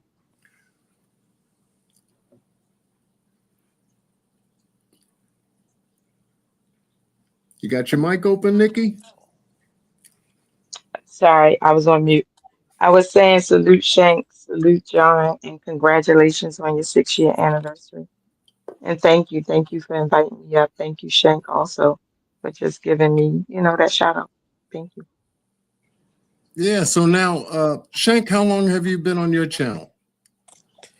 I've been on it since 2014. At the time, I was just playing with YouTube, uploading some of my videos and stuff. I didn't get serious really until the Shanquella Robinson case. That's when I really got serious about YouTube. Okay. Okay. And Miss Nikki, how about you? Um, I was actually listening to 54 Keys and then you. I started with the Kenneka Jenkins case, and then I found Shank through Shanquella's case. And so that's how I ended up here. Okay. And you've had your channel for how long? I don't have a channel. Oh no, we got to get you a channel. We got to get you a channel. I don't have a channel. I just like to research and talk. Because you do some great research, and I Yes, know sir. that you've been connected with Shank covering the Shanquella Robinson case, and to be able to go over Shanquella's autopsy, both the Mexican autopsy and the American autopsy, and to be able to delineate and glean and get through the terminology that's used in both autopsies, because one is a necropsy out of Mexico, and then you have the US autopsy, the word we're all familiar with here in the United States. And a lot of people during the beginning of when I was covering it on my channel said, well, what's it, why don't they call it an autopsy like we do? Well, what is the difference between a necropsy and an autopsy? And then we found out that there were different, I guess, functions that were involved in both, which delineates them more so separately than they are together. If So yes and no. that's what I said, yes and no. Yes and no. So an autopsy, a necropsy is an autopsy. It's just a more broader term because a necropsy can include an autopsy of all animals, of all species, not just humans. And an autopsy usually just involves humans. So for Mm, them to be using that term in Mexico is just the broader term. I see. I see. See, now you learn something new between two words that you thought had nothing in common, but very much so are in common with each other. Exactly. Mm. Okay. And then the difference would be that everybody thought was a problem, but it really isn't, is that Mexico did what was called a partial autopsy. And the United States is claiming, and I say claim, air quotations, to have done a full or complete autopsy.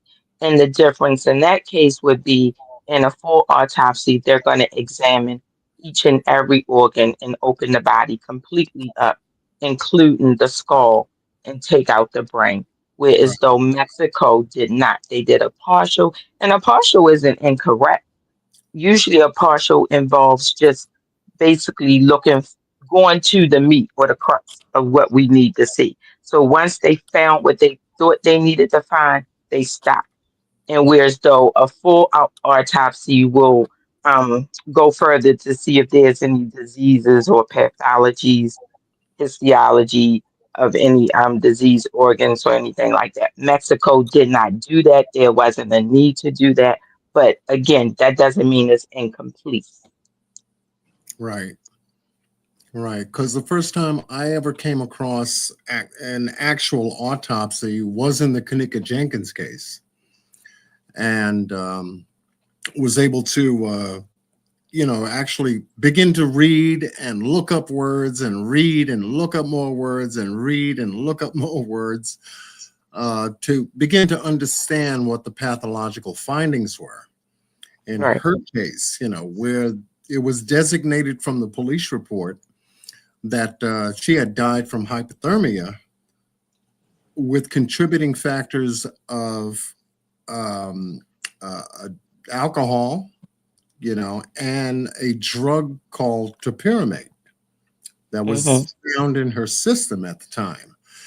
And looking that up and trying to understand what that drug was for, how it relates to her, whether it was a prescription or whether it was something, somebody put it into the drink that she was having that night she disappeared, was mind-boggling.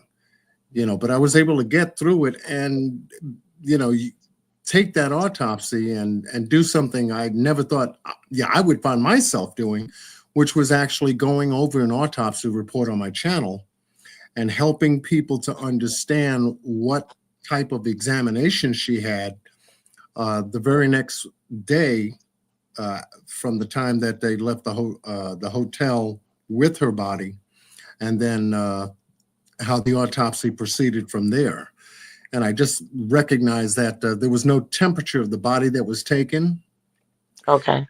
I found that unusual because that would be, pretty much part of the beginning stages of getting into an autopsy. Receive XYZ person who happens to be of blank age, African American, and then the autopsy goes from there in the preliminary scope.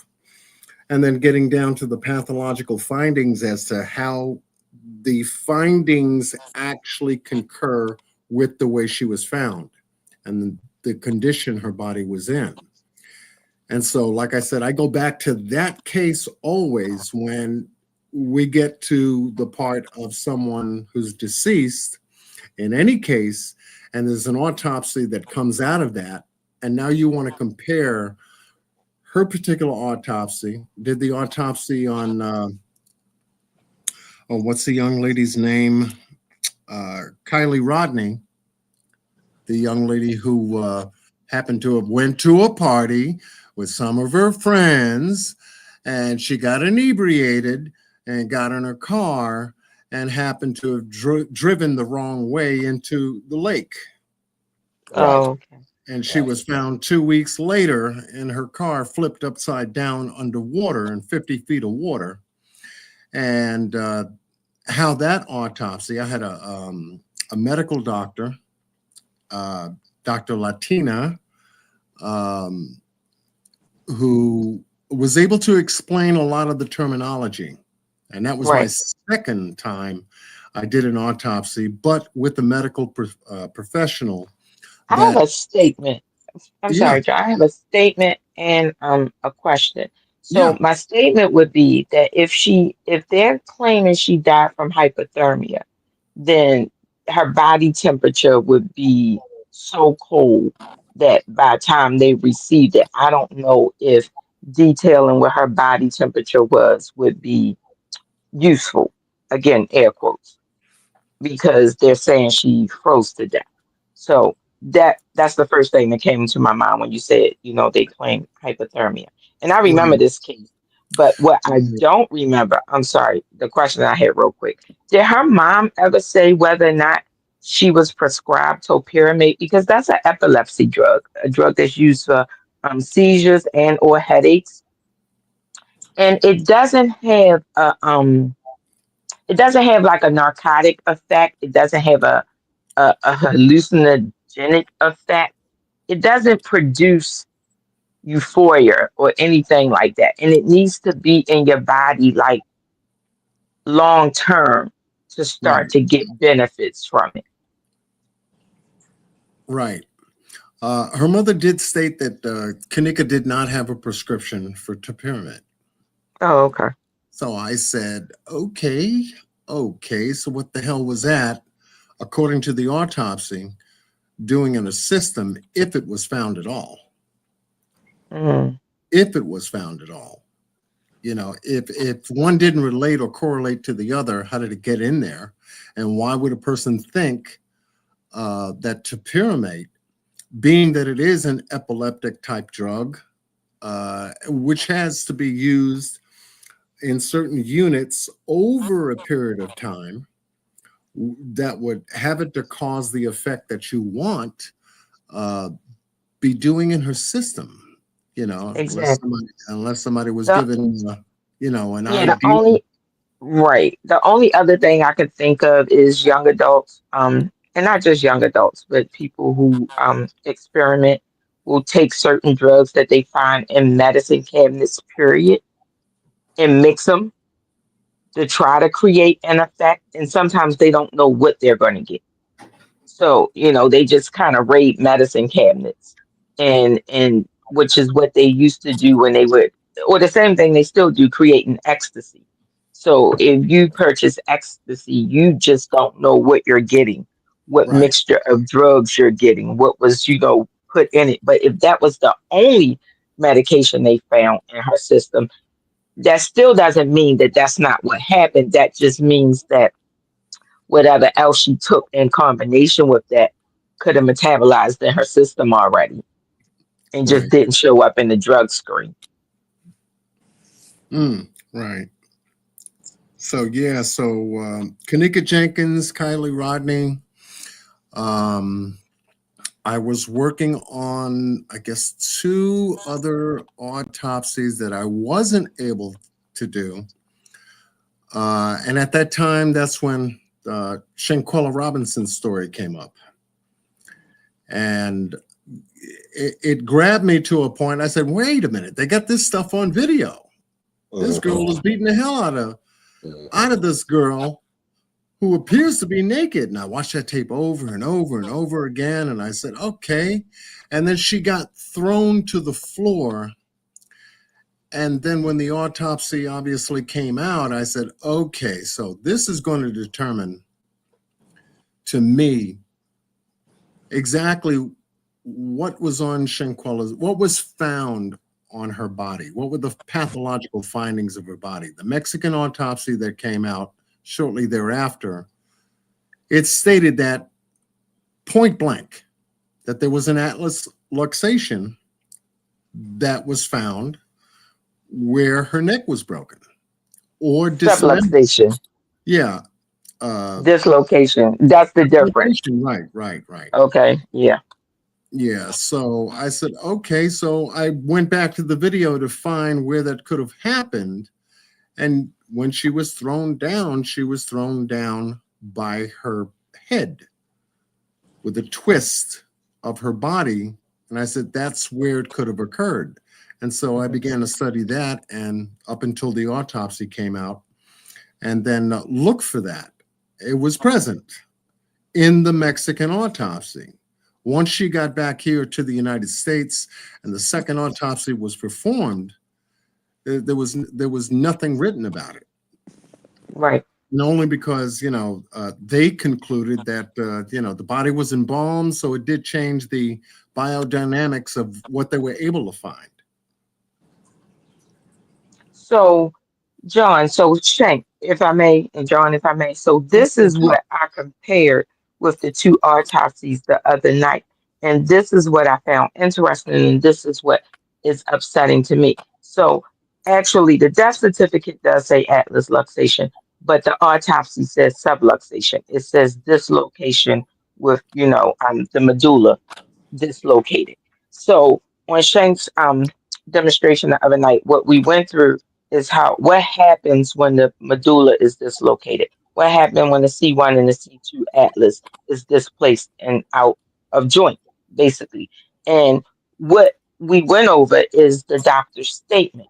And so in the doctor's statement, word for word, you can tell what she saw, what she witnessed, and this is with her not knowing anything about a video, with her not knowing anything about her attack. She talks about her breathing. She talks about her heart rate. She talks about her blood pressure, her drop and her blood pressure. She talks about the fact that she can't speak, she can't move, she can't ambulate, all of those things.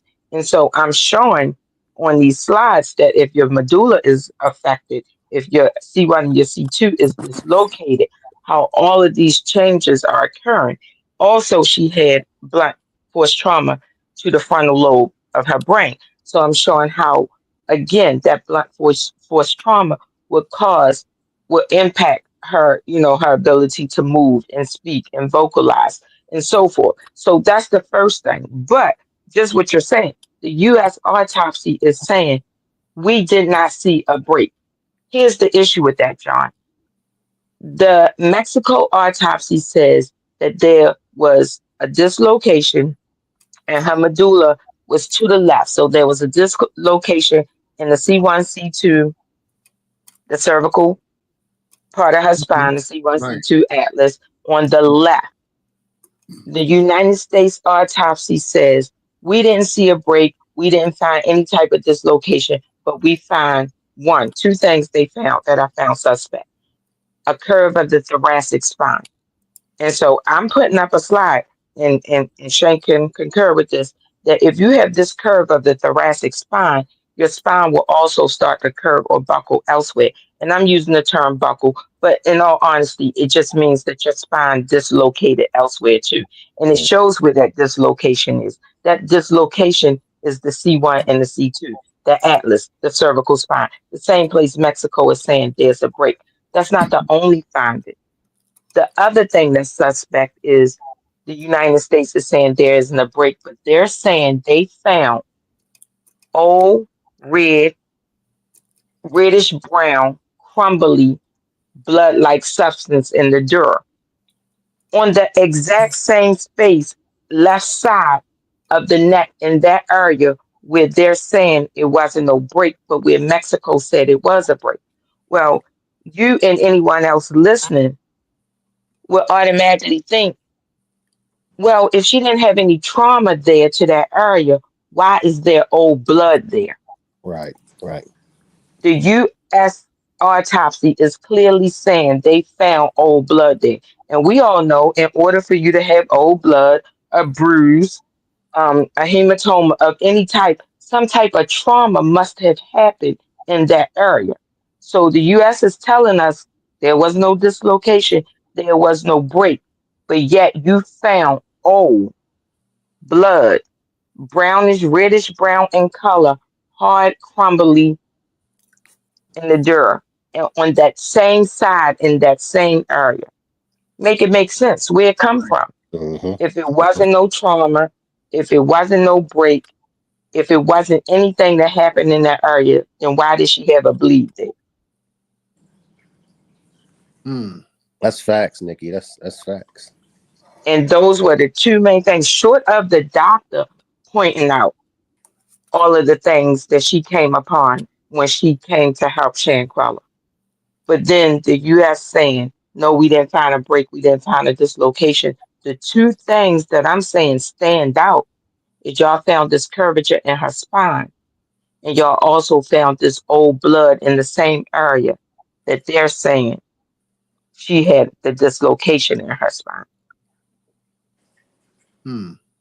And as you pointed out previously, John, if you look at the video, and I only watched it once. I told everybody that I cannot continue to watch it. I watched it the first time and I could not watch it all the way through to the end. But I'm pretty certain that you can go um, step by step and slow it down, and you can see almost everywhere where each, bruise, each hit, each kick, where every point of contact is made and where she receives those bruises, those kicks, those hits that all show up on her body. Yeah, this was a very brutal altercation, I must say. And to have walked through this frame by frame from the start to the very end, and to be able to slow it down to see all of the contact points that was made in a very short 17-second video. It was, I mean, legitimately all of the evidence that they needed to know that Shanquella was in a situation where she was brutally assaulted. Point blank. I mean, that gives you enough probable cause here in the United States, probable cause to say this person in the video, in this altercation, needs to be spoken to about the content of the video.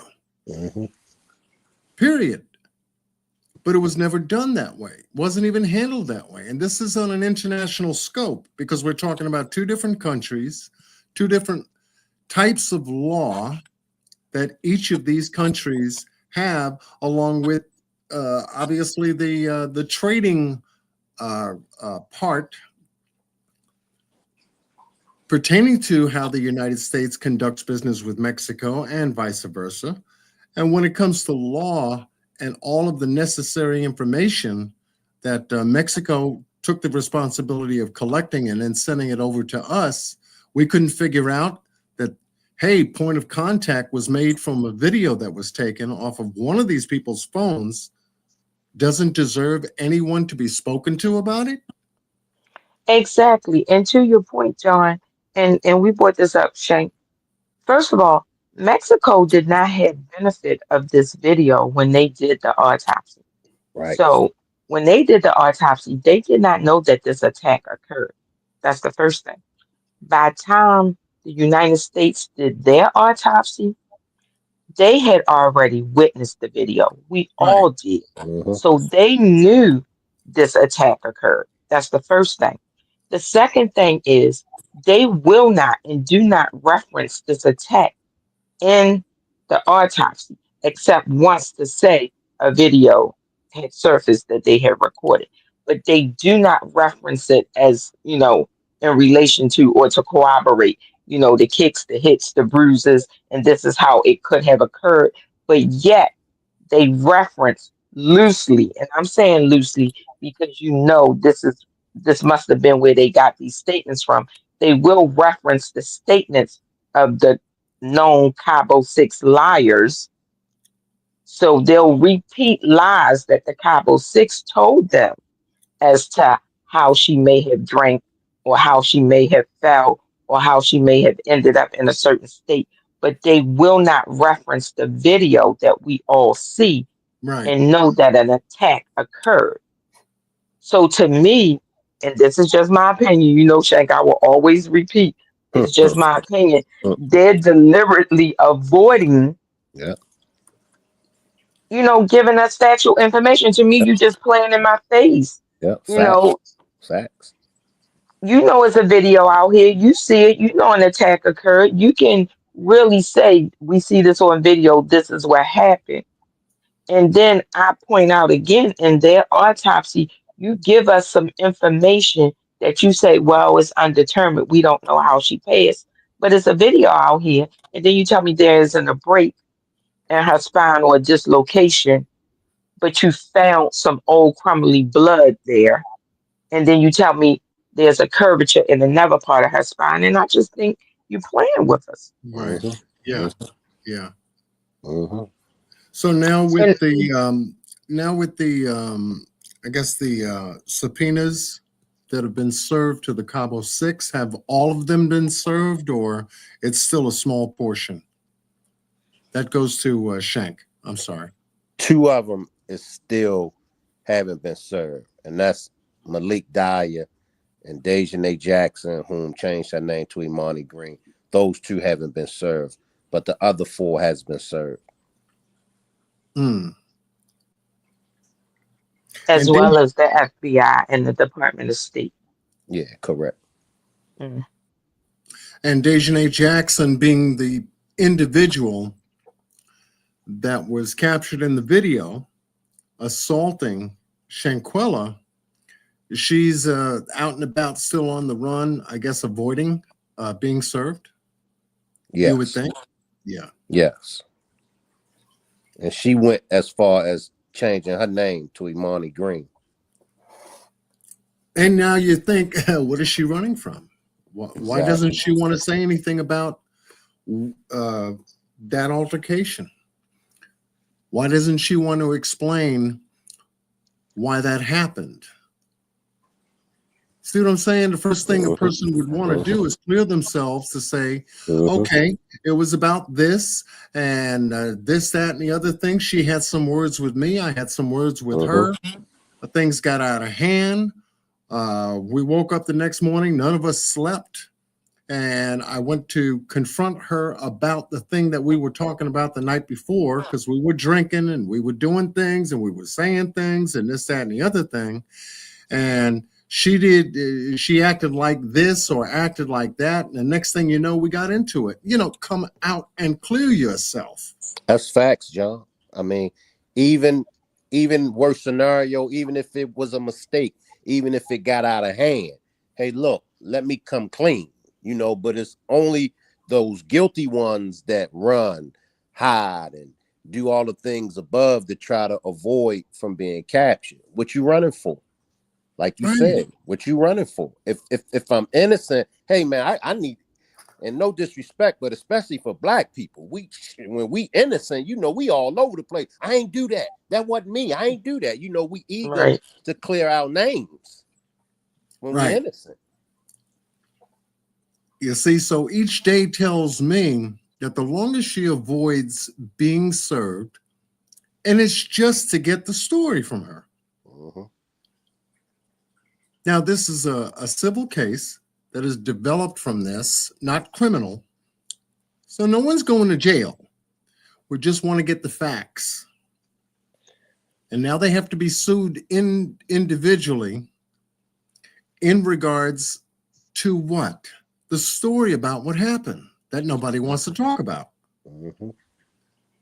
See, so now getting it on a civil level only means for the family that, there's been damage there, no doubt. Financial, emotional, socially, physically, mentally. I mean, there's definitely damage there. And yes, they need to come forward to clear themselves. They don't have to worry about going to jail because this is nothing criminal against them, whether they know it or not. But it's something about the story now, in my mind, that I think that they could tell that could lead them into a criminal charge. Correct. And this is the reason for the avoidance. But now you got 4 down, 2 to go. They'll get the 2 when the 4 show up. Or if they default in any way, shape, or form, now you got to get them and put them in jail. You see, and that now escalates this to a different point.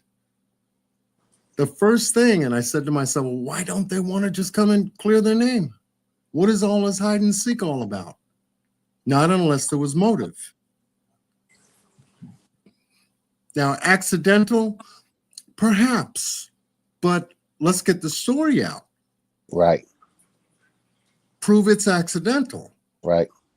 I didn't mean to grab her by her neck. I didn't mean to throw her way across my body in the way that I did, and the sound and the impact that her body made even made me jump back to say, wait a minute, I may have hurt her.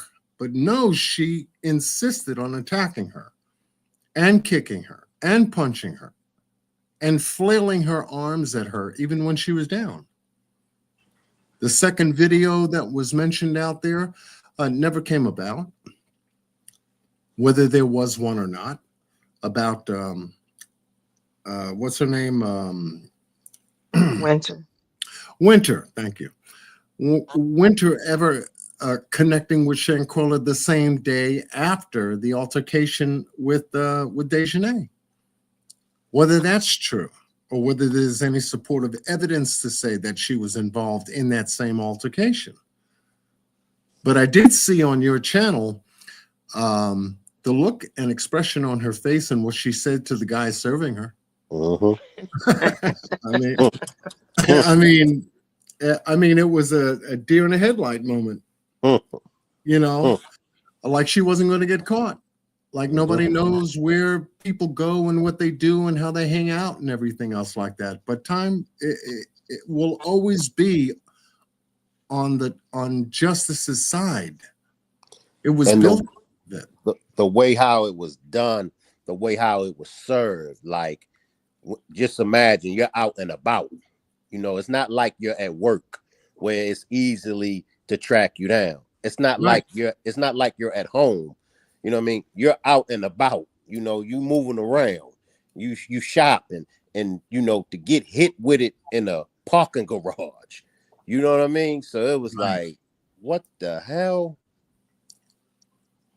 And Yeah. so I just wanted to add, John, that even though I don't think they intended to unalive her, so in a sense it was kind of an accident. They meant to fight her. I do believe she meant to Yeah. fight her, Yeah. but it's still manslaughter. Doesn't Yeah. matter that they didn't intend to do it. It's still manslaughter in the sense that the resultant action is, you unalived her. That's Yeah. the first thing. And then the premeditation part, I know a lot of us disagree as to whether or not it was premeditated and where the premeditation came in. And, half likes to believe that it was premeditated because they planned it in North Carolina. I disagree with that part, but I keep saying premeditation did occur, and the reason we know that is because they all appeared in Shanquella's room. They were all there at the time that Dejanay woke her up, and they all had their phones out ready to record the attack. Right. So that part we know was planned. To me, that's where the premeditation is. So premeditation can occur at any point. So although I don't think premeditation occurred in North Carolina, definitely if you had 5 other individuals standing in the room waiting with their phones out to record and cheering on this beast to attack me and inciting this violence and asking me to fight back, you guys knew what was going to happen when I didn't. So Exactly. therein lies premeditation. Yeah. And again, even though the intent, I don't think the intent was to unalive her, it still happened. So it still equates to manslaughter. Right. Facts. And I agree. I agree, because once again, time is of the essence. And the silly thing about it regarding the Cabo Six is that they think that the further that time can elapse, people will forget, nothing will be done. You see what I'm saying? Wrong thinking.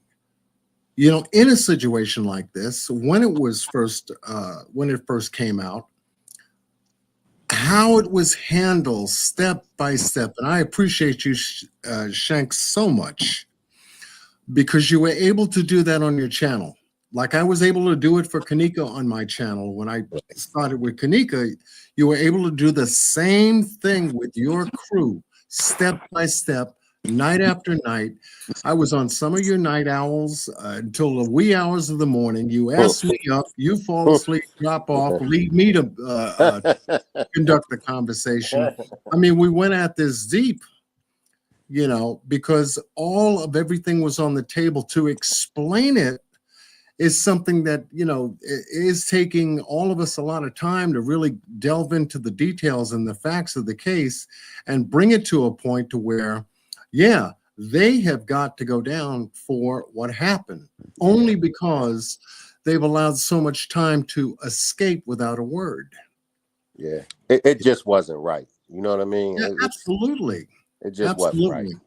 I have another content creator in the house that is covering the Thornton Township case in the Tiffany Henyard debacle over there in Chicago. All in the Q is in the house, and now she's smiling. Yes, she is. She's over there smiling. She does a fabulous job covering that particular case. I've been on her, in her chat with a number of great people, other good content creators, and she digs into the facts like I do when it comes to the criminal aspects of things. So I want everyone to welcome Miss All in the Q. If you'd like to come up and wish me a happy anniversary, Miss Q, be my guest. I've got Brother Shankrock up here, content creator for the Rock Squad on his channel, covering the Shanquella Robinson case. Miss Nikki Lynn is a part of his crew. We're sitting here talking about the Shanquella Robinson case. Young lady who went with friends again, like Kenneka. They go on vacation out of the United States. Next thing you know, there's a party, there's drinking, there's this, and then the next thing you know, an altercation happened and Shanquella doesn't come back home. Same thing that happened with Kenneka.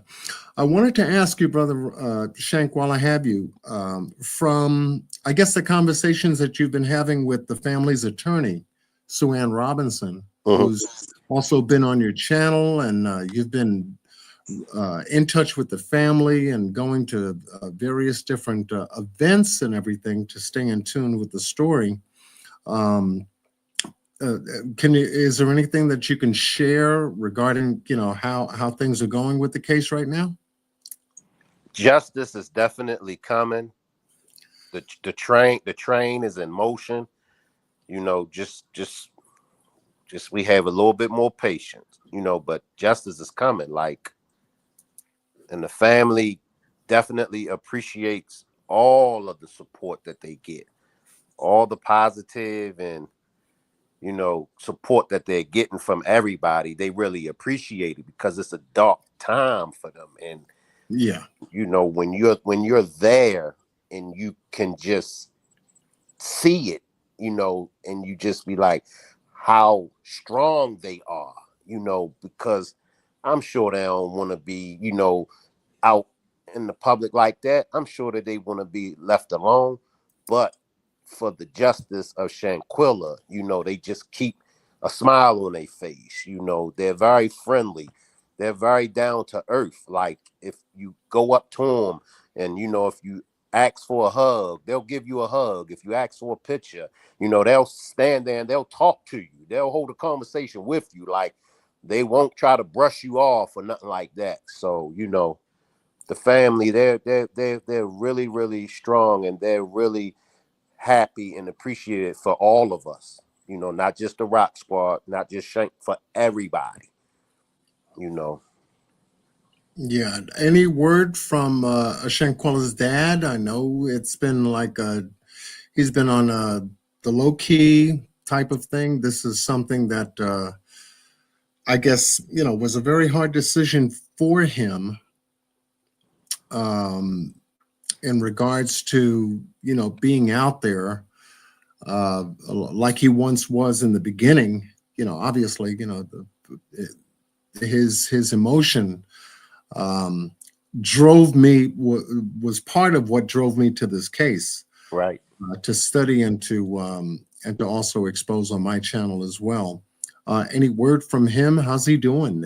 If anybody knows. I haven't heard from him. I haven't seen him, so I'm not sure. I haven't even seen like down here in Charlotte like no news reports of him. I haven't seen him on no social media platforms and things of that nature, so I'm not sure. Okay.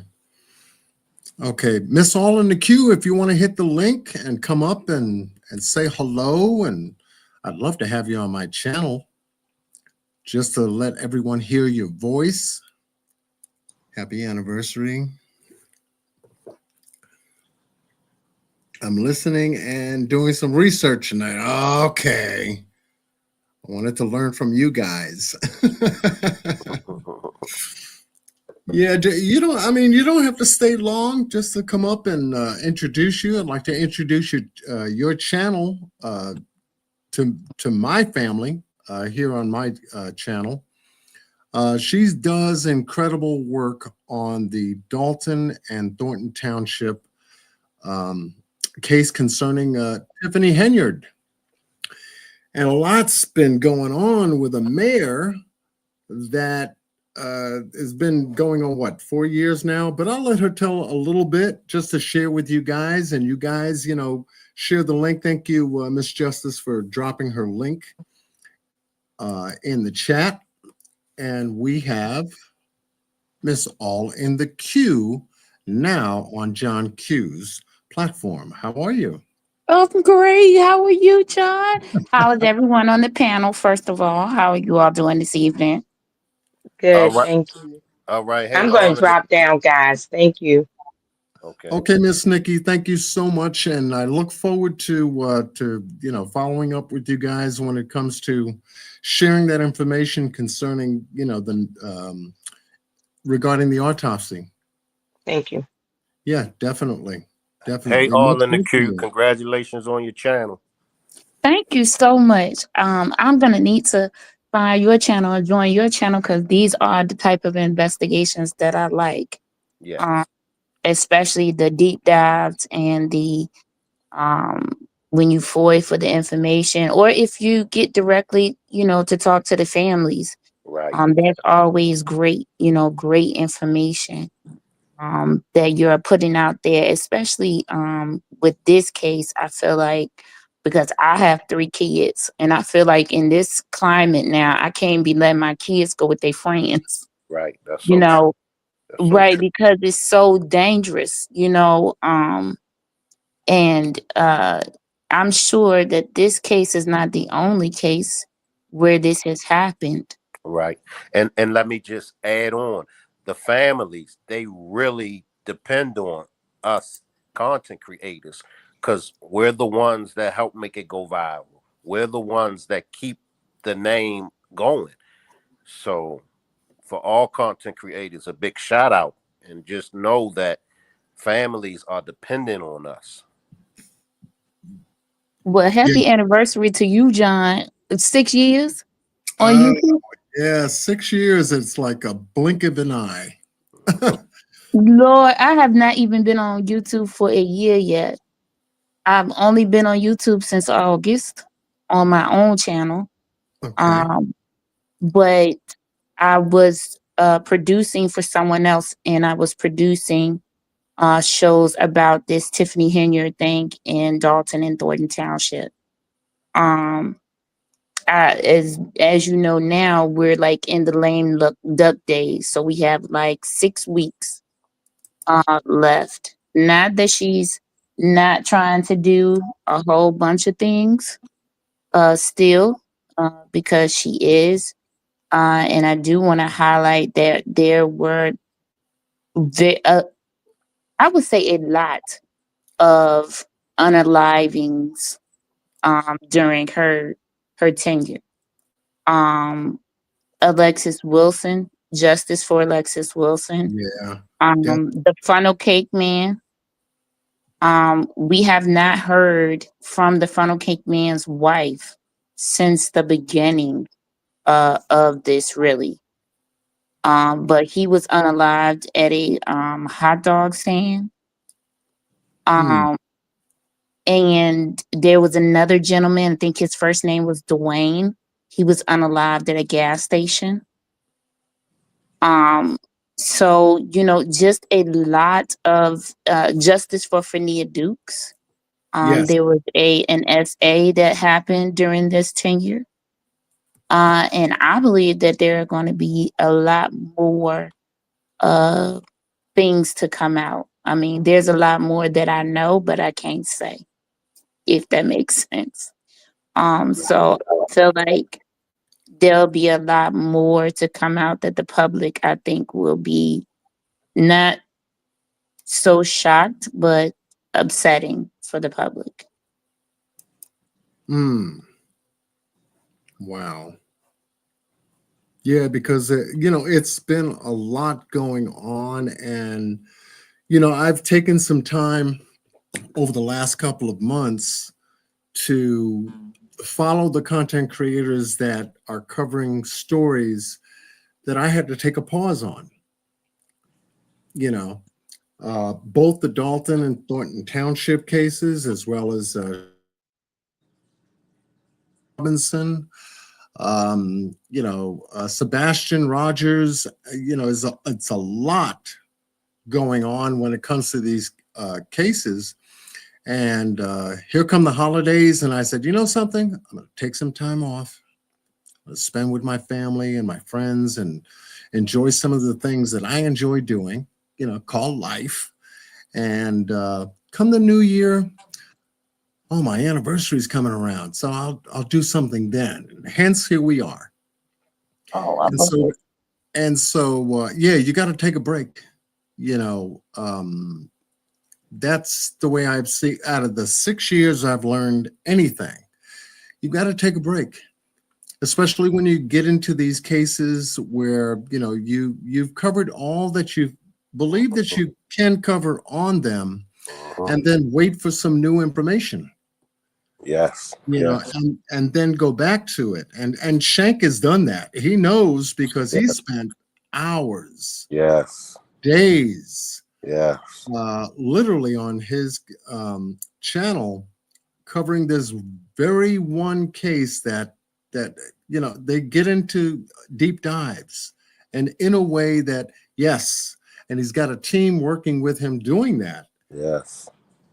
And so I said, yep, that's going to be one of my star channels that I'm going to keep connection with. He's done a table talk with me on my channel. I don't know if you've come across the table talks that I do, Mhm. which I intend to do with you as well. And Okay. a table talk is no more than introducing yourself to my channel and my subscribers, how you got started, where you're from, a little bit about you, what engaged you to develop your own YouTube channel, and some of the things that you've come across that would be interesting for folks to know about the content that you provide on your channel. That's a table talk. Okay. Yeah. I'm looking forward to it. Uh, Yes. it will be my pleasure to do so. I love it when you come over to my channel and give, interesting information or tips or, things that we should look for. Um, Man, that has helped me so much. Like I said, I'm in the middle of doing some work tonight. That's why I'm up so late tonight. I'm in the middle of researching some things and looking over some FOIs that I got back.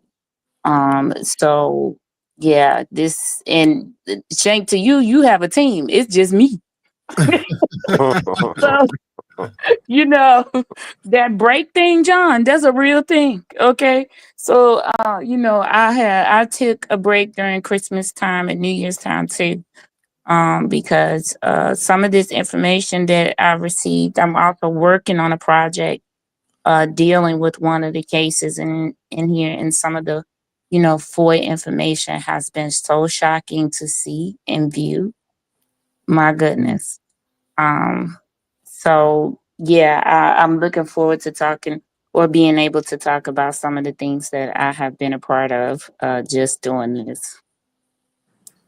Okay. Well, one of the things that I do on my platform, I've always done, and that is to highlight those content creators that I follow that cover good, factual, down to earth information. And I've covered a little bit of this earlier in my live tonight, and I just wanted to let you know that you're an exclusive channel to watch on John Q's channel right here. I'm crying. About to Brother start crying, John. Oh my gosh. Thank Okay, you so much. our front page, which helps promote those content creators that I follow that have meant so much to me in my research. Because Brother Shankrock, the research that he's done, I've learned more from to complete the research that I do independently to following the same case. And so you are now a part of John Q's page for anyone that here tonight don't know what All in the Q is all about. Her channel is right here, and you can get to it if you can see it right there. And she's been covering the Dalton and Thornton Township case concerning the mayor, Tiffany Henyard, down there. And they go into deep dives. She does excellent research when it comes to documentation. Everything is provable. And yeah, I said, there's another one. I said, I'm going to follow her, listen to her. And you got Brother Minion here, who's also a part of selected lives that she does. And they work hand in hand together. They keep it real, they keep it comfortable, and there's no drama. None. And I love that for me. Absolutely no drama. And this is Tiffany Henyard here, the mayor of Dalton and the supervisor of Thornton Township. She's spending money like crazy. It's almost like watching New Jack City unfold in our face today. Right. Yes. You know? Yes. It is really like a movie. Like And that's what I said in the beginning of the live. They got us living a movie. it We're really is. living in a movie. Absolutely. And Oh my God. John, you gonna make me cry. Thank you so much. I appreciate it so much. You just do not know. I let me have watched just some of your I know videos how and hard learned you some work. things from you. I know how hard you work. When I got started, I wish somebody did this for me, but they didn't know right. who John Q was. And Brother Rock is the same thing. They didn't know who he was. Well, you know, No, he took a no. shot like you, like me. And we said, if we get something, we get something. If not, then, you know, at least we'll continue to put something out there until something grabs some people's attention. Mhm. And that's Oh my exactly God. what happened. Thank you so much. I appreciate it so much. Like really, you guys and people don't know the hours that you spend Yes. trying to make sure you verify Yes. anything that you put out before you put it on your platform. I spent hours doing that. Yeah. I spent hours reaching out to direct sources. And Yeah. if I don't reach the direct source or I don't get the confirmation, I don't put it on my page. Because I feel like that's important to me. I treat my page like I would want to be treated. Like I would want somebody to give me true and factual information. So that's how I treat my channel. But you know what? And I collaborate with so many different YouTubers too. Um and so I appreciate this so much and I'm looking forward to collaborating with each one of you. If there's anything that I can do to help you or, you know, we can collaborate on something. I hope that we do in the future. Oh, I know we Likewise. will. I know we will. You know, because when you find, for me, uh, it's chemistry. You know, when I came across Brother Shankrock's channel, there's chemistry there. When you can see it and listen to it and know it in a controlled environment, you feel it. And I said, okay, this is one brother I'm gonna get to know.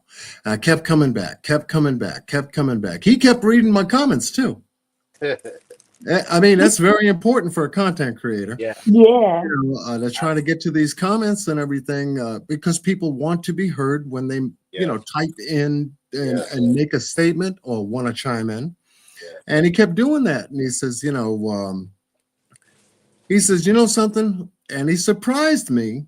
He said, I'm gonna drop the link, and I'm gonna take a chance. John Q, if you want to come up, and I was called out. He called me out, and I said, uh-oh. I said, now I'm in trouble. And sure enough, he invited me up on his panel, and he had a great panel, team of people, very respectable. Let me slide in, John.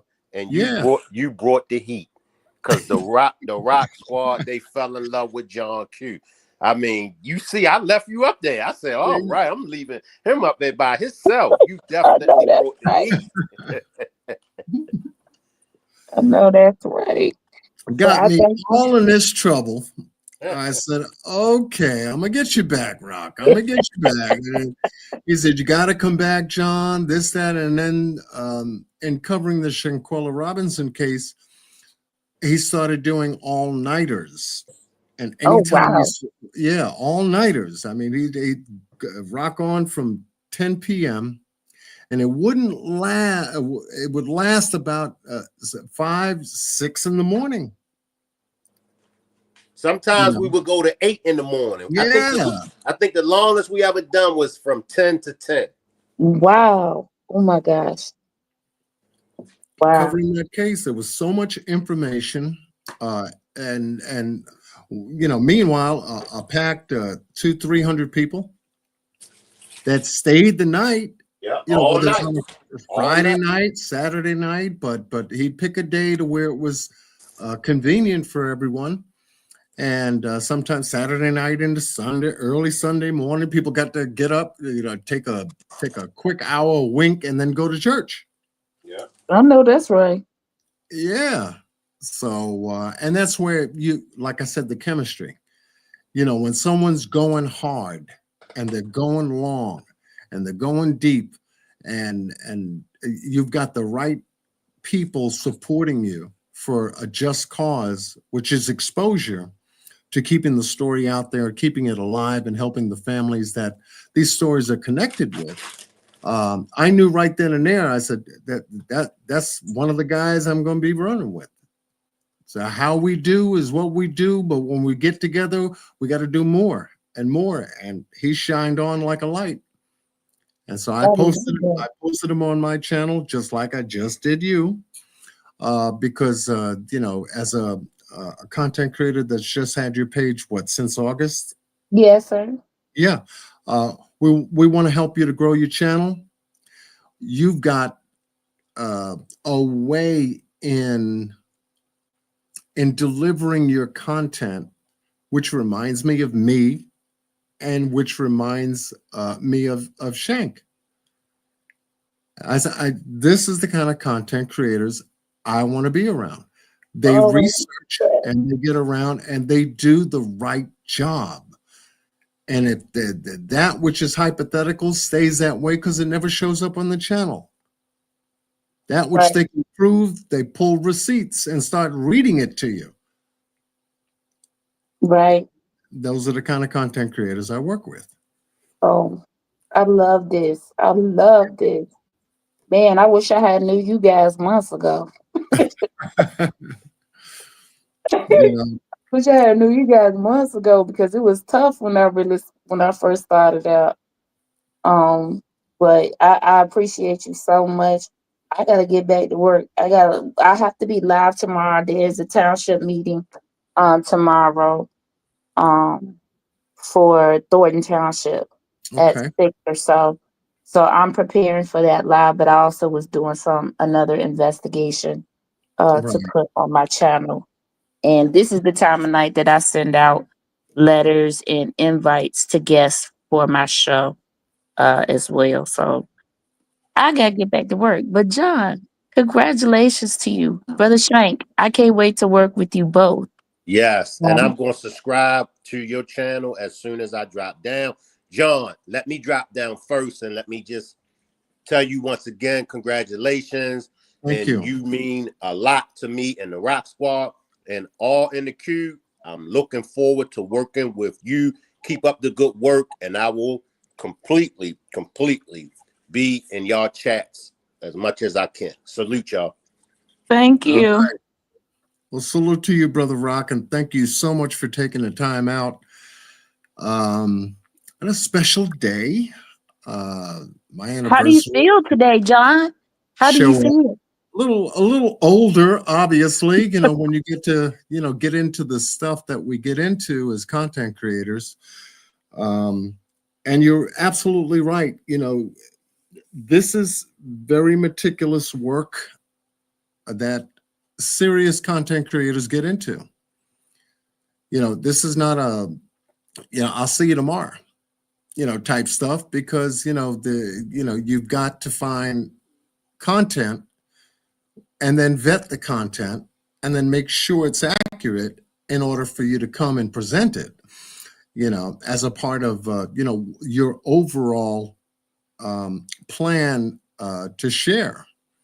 And so Right. you've got to be diligent. You've got to be, meticulous, very detailed.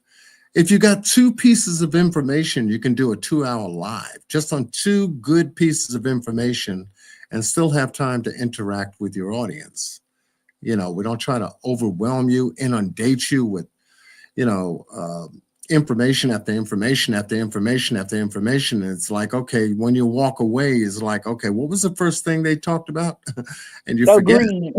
Right. Too much, but 6 years in, I think I'm doing okay. I think I'm doing a good job. People like the content that I present to them regarding the cases that I cover, whether it be true crime, whether it be political or politics or anything else like that.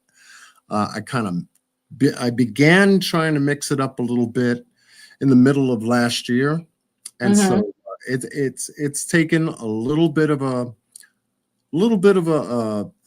time to cross over, but people do come back and see me because they know who they're going to see. Yeah.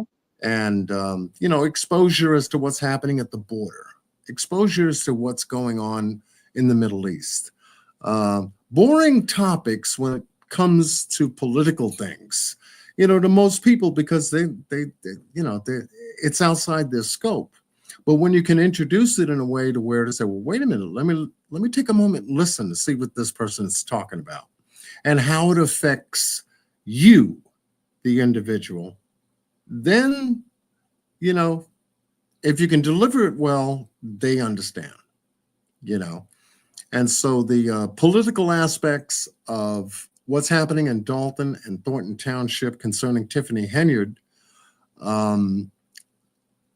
is a hard subject matter to follow, but with all of the drama in Dalton and Thornton Township, not on YouTube, that story had unfolded like a movie. It's still unfolding like a movie. And she's about a month away from finding out whether she's going to be elected as the supervisor of Thornton Township. And then shortly after, whether she's going to be elected again for a second term at being the Dalton mayor. All in 1 year. Actually, she didn't make the ballot for Thornton Township. So she's not even on the ballot for Thornton Township. And February 25th, she will find out if she's going to be moving forward to the general primary, which is April 1st, in order to be reelected, which won't happen. I can tell you that. But at this point, she didn't even make it on the ballot for Thornton Township, which was a great thing. And then coming up, the next big thing coming up that there may be a little drama with there is that the residents will be choosing the trustee for the empty trustee seat in Thornton Township, Mm-hmm. which we know that seat was a yes seat for Tiffany. And that will no longer be because the residents will be picking the trustee seat on January the 21st at South Suburban College. So, shenanigans still going on when it comes to that. The clerk has not properly announced the town hall. Once she set the date, the town hall has to be announced in publications and it has to be posted. Right. So it was only posted on the door and she has not put it in the newspapers like she is supposed to. So, like I said, shenanigans are still going on, there. Well, So yeah, this has been a tough time, but as far as content in the south suburbs of Chicago, there is no lack when it comes to politics because the same things are beginning to happen in these other villages that are surrounding Thornton Township. So University Park, Sauk Village, Linwood, Tinley Park. I mean, there are things starting to happen. There's also things starting to happen in Springfield with the state representatives and the Speaker of the House. So yeah, this thing, while she may be out of office, the exposure of this corruption has really jump started things. right. Open Um, people's eyes, yeah, really jump started change, really jump started people starting to kind of get involved in their government in a good way.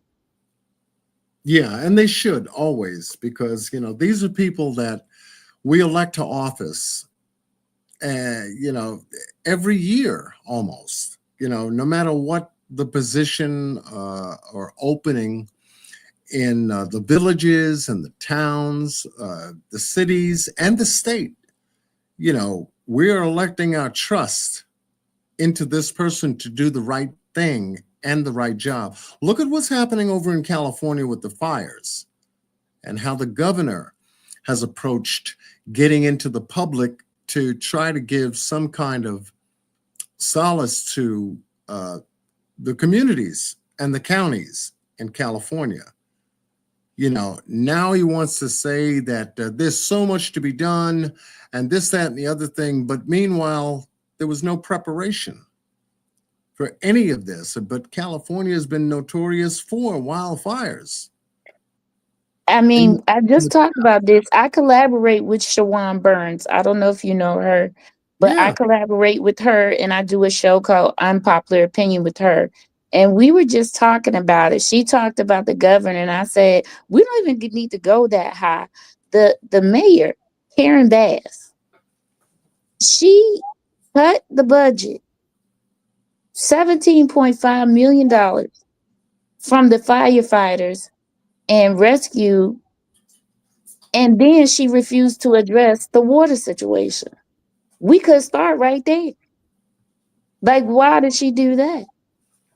Also, the governor, knowing that she done these things, didn't say anything, didn't want to act then. I thought that was the first mistake was at that mayoral level. Even when this woman was getting warnings from the forestry people. There's right. high winds. There's a high possibility that fires are. She's getting all these warnings. Yet Yeah. the day this happened, she's in Guyana and makes no no attempt to get back to California. Yeah, And I was like, wow. I saw a video of her freeze up after reporters were questioning her, and she had nothing to say almost for a good 90 seconds. So it's like a deer, caught in the headlights. type of moment. And I'm going, oh my God. And Shawan Burns, I love her. Love her Yep, when I she do I do a show with her. We have a channel called Unpopular Opinion every Monday, Wednesday, and Friday.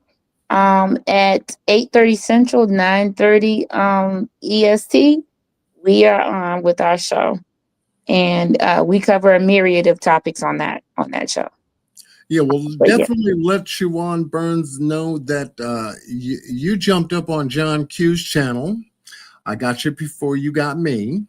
okay, And, let her know that, I would love to do a table talk with her, uh, okay, as well as with you. And, independent table talks, because both of you are channel creators, content creators, and it's exclusive to introduce yourself to different audiences that enjoy that kind of topic.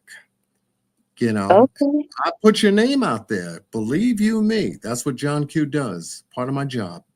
Thank you. I'm gonna tell Shawan I'll talk to her tomorrow because we got a show. We have our show on Wednesday, so I'll talk to her tomorrow and I'll let her know.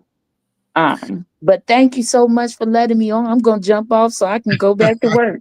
Okay, you got it. But here's her channel, everyone. Subscribe to her right now while it's Thank hot. you. Good night, everybody. Thank you, John.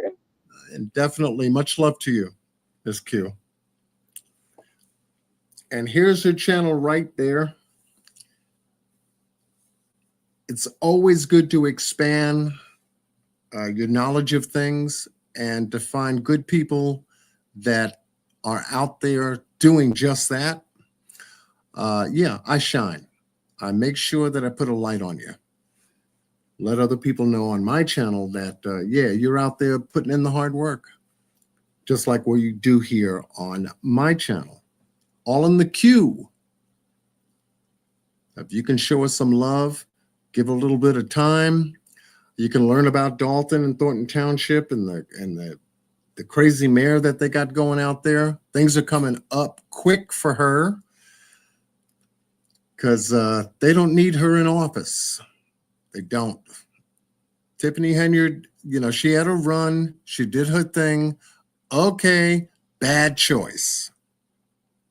Now let's see what the folks of those townships do.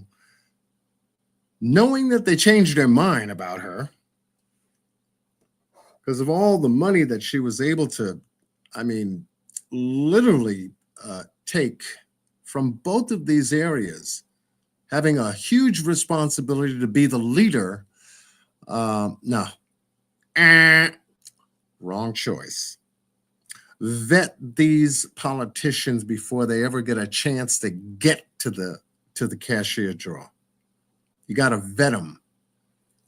And the proper way to do that is to go and meet them in person, see them in person, and see what their values are, how they live, what they do.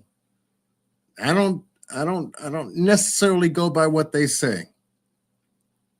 My father always said, and I've always said on my channel, what you do speaks so loud. What you say, I cannot understand. And that's how you have to treat a politician. I want to see what you've done, not tell me what you're going to do, because you could trick me and do something else, like a lot of these guys do. So yeah, for that kind of information regarding that story, all in the queue. And Miss Shawan Burns, I'm looking for you as well.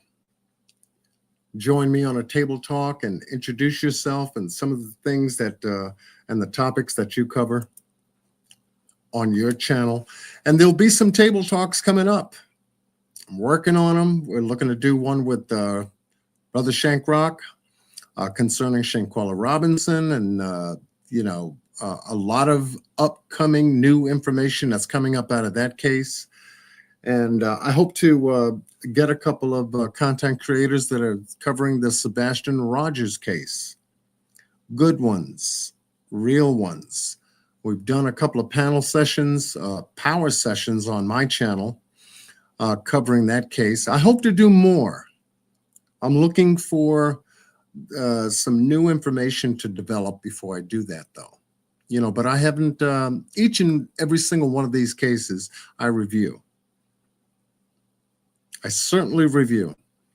And I haven't even covered a number of them that I wanted to flash up here tonight, but you guys know if there's anything that I am doing is casework. So for those that came up, Brother Shankrock, Nikki Lynn, all in the queue, thank you for making my anniversary very special, because I like talking with people. Y'all know that. I'll drop the link and ask anyone, any one of you. You don't necessarily have to be a content creator. If you follow the stories, then you also have something to say. That's the way I take it. Your comments in the chat help tremendously.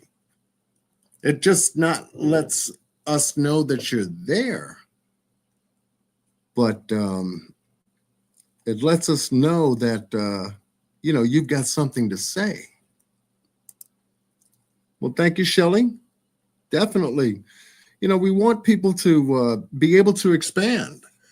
The content creators that you're constantly around, maybe on a day-to-day or basis, are not the only ones that have a perspective when it comes to certain cases or certain things that are going on. There are other ones out here. You just got to reach out and find them, like you found me. Just like you found me. And I appreciate every single one of you for, keeping John Q subscribed. You don't have to unsubscribe from me if I don't come on. It doesn't mean I've gone anywhere. Not me. The channel is doing very well. I've always said that slow growth is always good because your numbers are tight, rather than huge growth and talk about, oh, I've got 50K and I got 75K, I've got 100K, and you only see about 150 people in the chat. You kind of wonder if that's AI working. Hey, you've got 100,000 people. How come there are only like 200 people here? I've come across that too. But slow growth is always good. People know a little bit about, who you are basically by where you've been. I've seen a number of names in the chat, in other people's chat. And, they're looking for the truth in these stories that we cover. The drama, that's something else. And that's just something that's not here, though. That's why my room is always nice and tight. He ain't going to be talking about no drama. Damn him. Let me move on. Let me find out who else is on. Some of the night owls that get up there and go all throughout the night. And yeah. Then they can't get to sleep. Then you wonder why they have insomnia. The sleep clock is all messed up.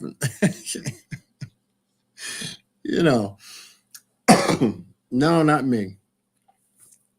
I get that good night rest and know that I'm on for a certain time, and then I come off. On for a certain time, then I come off. I give you what I've researched, and then I come off. If I'm not on for a week, I'm working on something.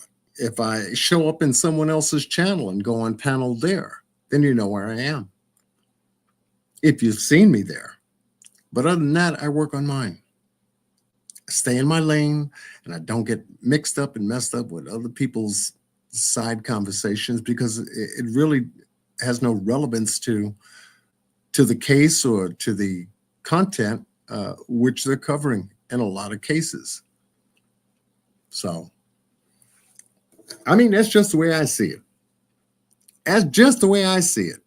And that's the only way to keep a strong foundation, Hannah. If you're thinking about doing the same thing to create a channel for yourself, you'll start small. You'll have your haters. You're going to have some people that, want to push you, see where you go, and what attention you give to them. Just that after 6 years, I don't give my attention to anybody that's not relevant to what I'm presenting on my channel. Once they feel that, then they go someplace else. So I ain't got to bother cursing them out. I ain't got to bother, going night after night after night. Oh, this one said this about me and this, that. No. It's a waste of energy. Waste of energy and time you don't get back. Because at the bottom end of it, you're going to say, what did I really want to do tonight before so-and-so came on my channel and took me off my square? That's right. I was working on XYZ case. My fault. My bad. I went off square. Now you've taken away from your audience the real reason for your channel. Because once you take them there, then it's hard to swing back. So that's one thing that I've learned about being a YouTube content creator. I asked in the beginning of the live tonight, what was the number one thing that you learn on YouTube? So I want to see if anybody can get some answers out in front of me. What is the number one thing you learn on YouTube, whether you have a channel or not? So that's my question. Let's wait for some answers. Just chime in. I get on YouTube to what?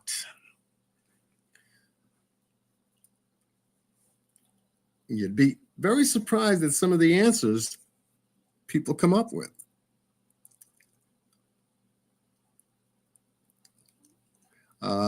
Shelly says, seen you on Brittany Jay's channel a while ago. Well, yes, Shelly, I've been on Brittany's channel. Yeah. Been there, done that. I've been on Justin's channel. Been there, done that. I've been on Cher and her husband's channel. Mark, been there. I've been on Spirit Seeker's channel. I've been on a lot of different channels. All those that don't mind having me. But yeah, I take time to connect with other content creators. No doubt. Annabelle, the court system. Yeah, you can learn a lot about how the courts work. Stay away from the hate channels. Yeah, most certainly. I get on YouTube to learn updates on cases. Okay, Dark Queen Jen. I've learned that there are a lot of evil creators. No doubt. No doubt. You learn something. The judicial system, okay. Understanding narcissism and psychopathy. Okay, Zoe. Oh, my goodness. Yeah, you learn that too.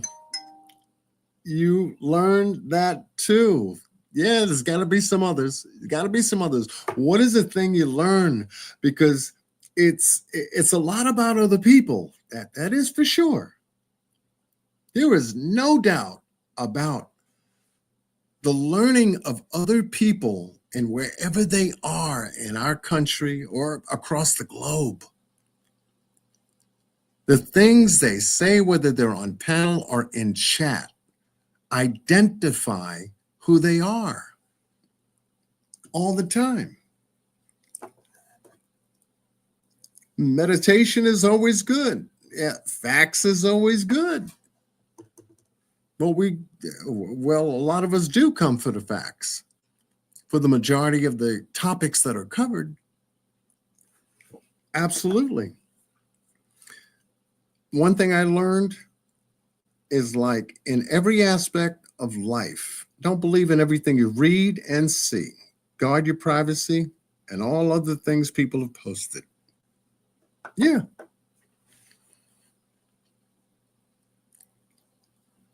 Absolutely. Sunset gazing. Absolutely. Here's the number one thing. Here's the number one thing I learn about while being as a content creator on my channel. And every live that I do, I am consciously aware of it. Number one, not so much depending on topic, because I know the topics that interest me. But number one thing you learn about, that you learn about yourself. You learn about yourself. You pick the topic, and then you get to decide what your interests are from there. You get to decide what your interests are from there. The longer you stick around, the more telling it is about you. So if you find yourself in some of those channels, you're there for a reason. Hopefully you're getting what you're looking for. But if you're not, and yet you stay, and then ask yourself later, what the hell was I doing?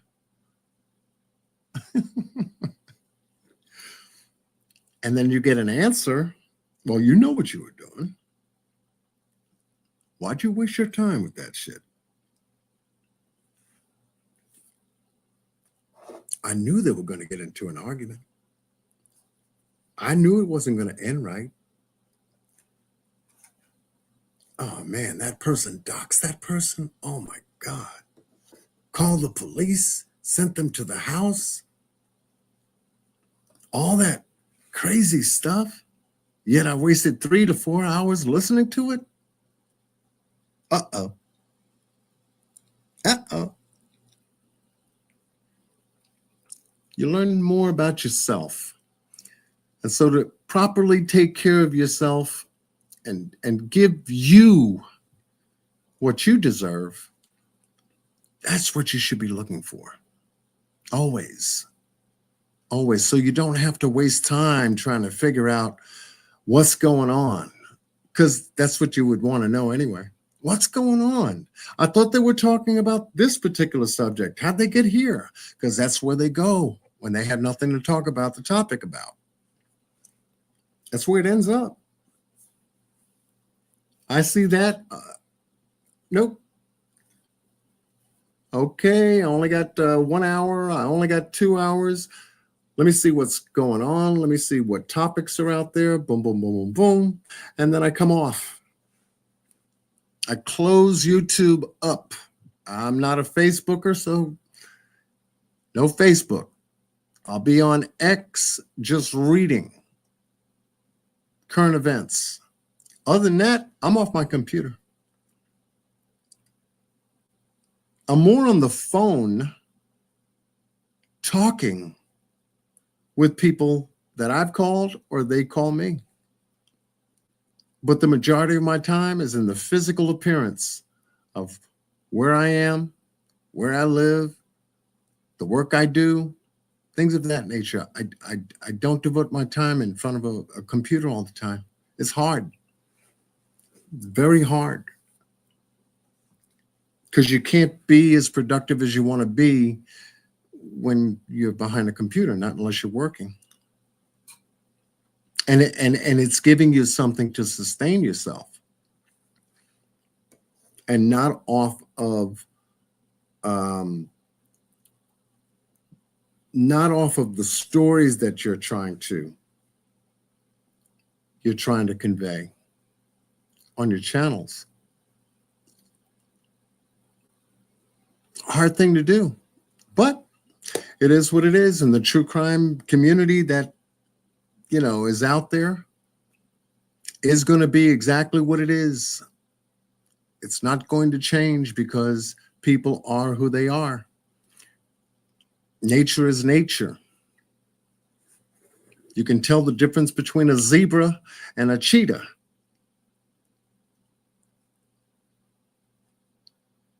Because of their nature, the stripes and the dots will not change.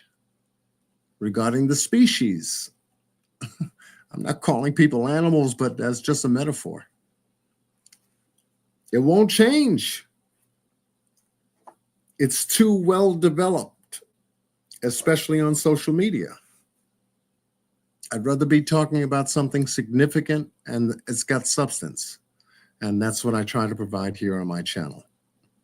That's what you come for. This way, when you leave and you go about doing your business, go about doing you, you can feel that, that's interesting. I can't wait till that person comes back and continues with that particular topic they were talking about. Or even another for that matter. Because I don't feel I've wasted my time. That's how I treat YouTube. That's what took me a little bit coming back. I was never on YouTube except for music until Sebastian Rogers. True crime is a whole different world for sure. You got that right. You got that right. It is. Because you're dealing with other people's perceptions. It's the same, you could think of it, it's the same in person, but not so much. It's more cordial, it's more connective, it's more conversational if it's in person. But on social media, oh no. It's too much dark psychology. Messes up the content in which you're presenting at the same time. And people's attention spans are very short. They get on to do a live to talk about a specific subject, and then all of a sudden something happens in the chat, and then they divert their attention into the chat, and then something else goes from there, and then something else goes from there, and then something else goes from there. By the time they realize that they've been taken off their square, they can't get back to what they were talking about. Because they'll literally say, okay, what was I talking about?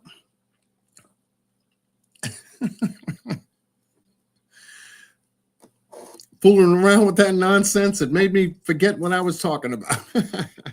I've heard it a bunch of times. See, but by then, 10, 15, 20 seconds later, I'm gone. They got off on a tangent. All right, let me shut it down. Boom. And I do. Come back to it later, after supper, maybe after a movie. Anything good? Anything going on? All right, let me check this out real quick before I go to bed. That's how I handle YouTube and all the social media stuff. Because when it wasn't here, what were we doing? What were you doing? When all this social media stuff, and what were you doing? You're taking care of the house, taking care of the kids, taking care of you.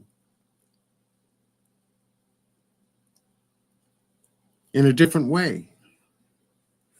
You had certain ways that you were doing you time.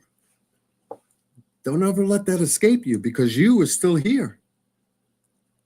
And you still matter. All this other stuff, I call it, cartoons. Like we used to watch as kids, cartoons on TV. Just cartoons. Nothing's real. It's sad, though, because it does go to mental health. It tells a lot about mental health as well. And that's why I'm very careful. Just as my daughters are very careful as to what my grandkids view online and how long they stay. get mixed up and messed up and you think the world is like that, you go out and do the same thing. You become what you associate. You've heard that before. That's nothing new, but it is true. It's very true. And you hang around it long enough, you forget what kind of time you spent. We are animals, and some wild animals take better care of their babies than humans. Oh my God. Yeah. Yes, I hate when they get off topic and all back and forth, not even about him anymore. That's why I like your channel. Oh, well, thank you. Yeah. Them sharing that stuff with you doesn't complement anything. It doesn't give you value of anything. Where is the value? Can someone tell me? Where is the value of it? There is none.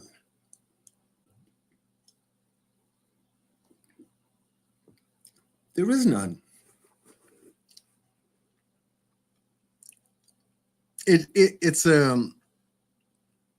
It's more of a drain, emotional, physical, mentally drain than anything else.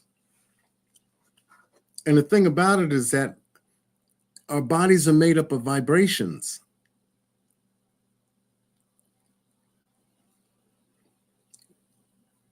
We collect those vibrations too much, we become a part of that vibration.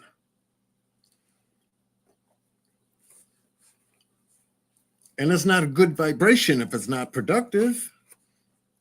Stressed out, headache, aches and pains, wasn't feeling well. You hear those things too. Well, that's what the vibration creates. Exactly what it creates. All physical stress comes from the feet. Did you know that? All physical stress comes from the feet and works its way up into the body every single day. And if there's nothing that you can do to interrupt that pattern, stress just builds up and it begins to affect your body, other organs, nervous system, endocrine system. I mean, you name it.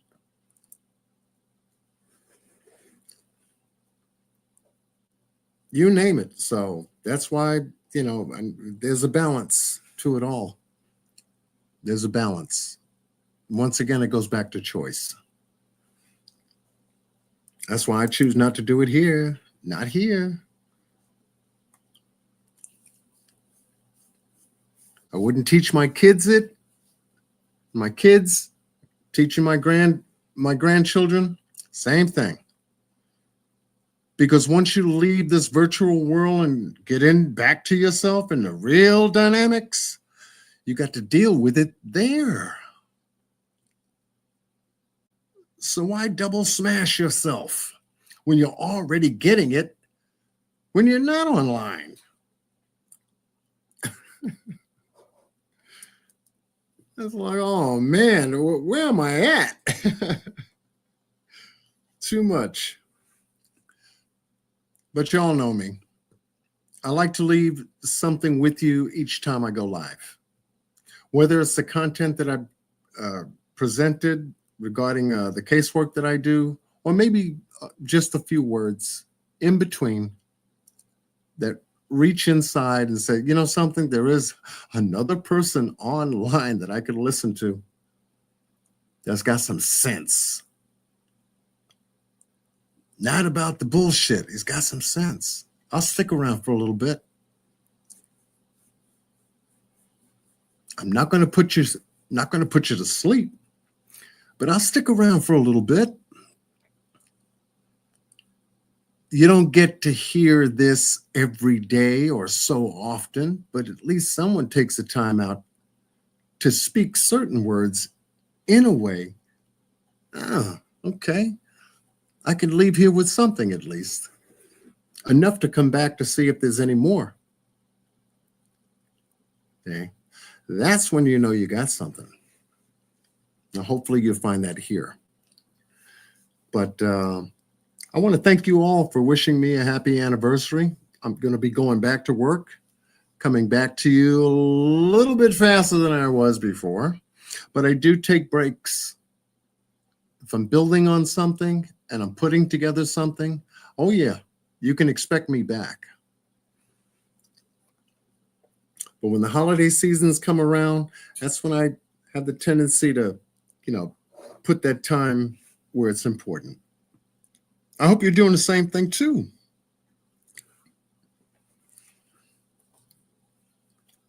I hope you're doing the same thing too. You're a thinking man for sure. That's the draw. Well, thank you, Sunset. Thank you, Shelley. Zoe? Yeah, well, yeah. You got to make some headway out of all this stuff, or else you become the thing that you despise other people doing. Quietly, silently. Not knowing that you're caught up in it too. It's too much. Like I said, you got to go back to the real world tomorrow when you wake up. Handling the bills and going to work and looking at that paycheck, wondering why there's so much taxes being taken out and why money doesn't stretch as far as food is in the store.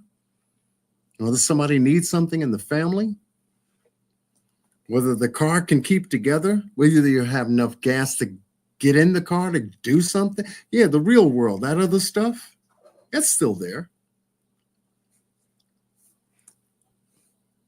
And who's helping you? That's what we think about. Who's helping us?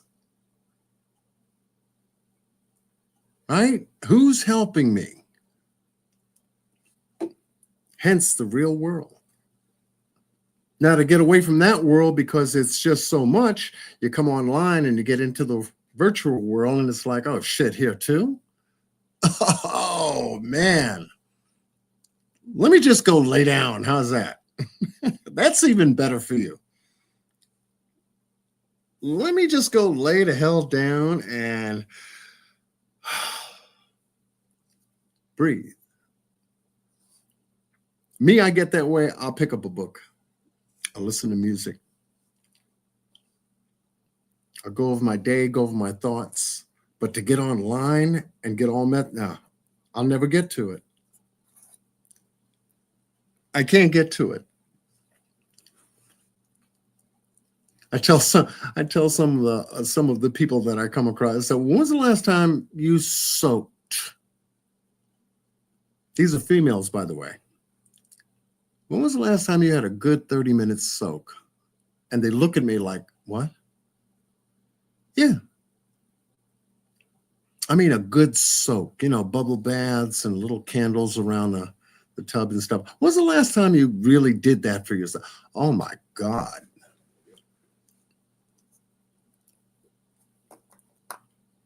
The answers you get will blow your mind.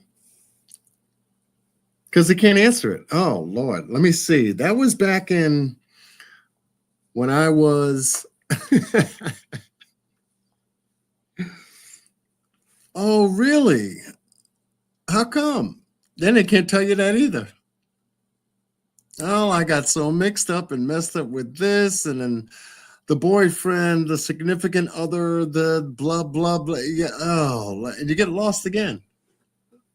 Then I ask them, what was the first thing I asked you about? And they go, remind me. I said, when was the last time you had a 30-minute soak? Oh, yeah, that's right. I'm still trying to remember. That's how long it's been. And women know how to take good care of themselves, I must say. When it comes to doing that, pampering, that's the word I was looking for. Pampering yourself. To pamper, look it up. It's a great definition.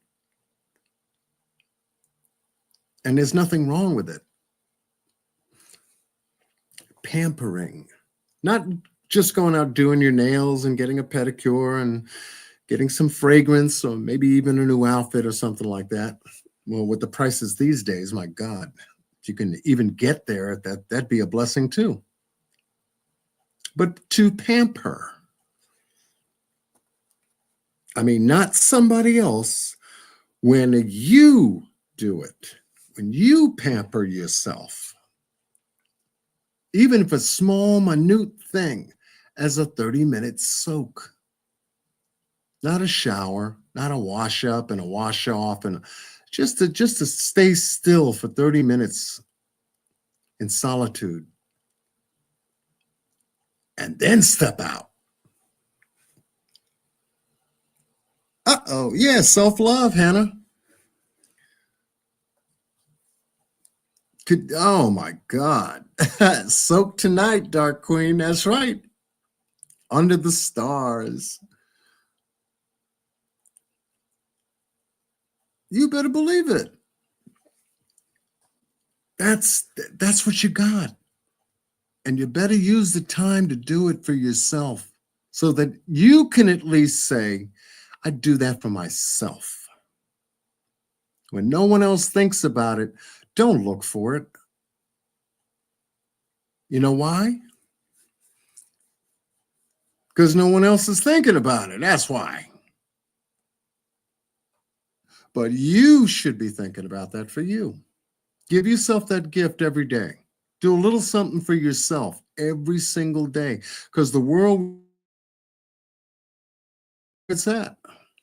We can tell you about it through the stories and content that we provide on our channels, but you shouldn't ever forget about those things. I mean, there are other things that I do. I shoot pool, I play chess, read books. Now, they may sound like, oh, okay.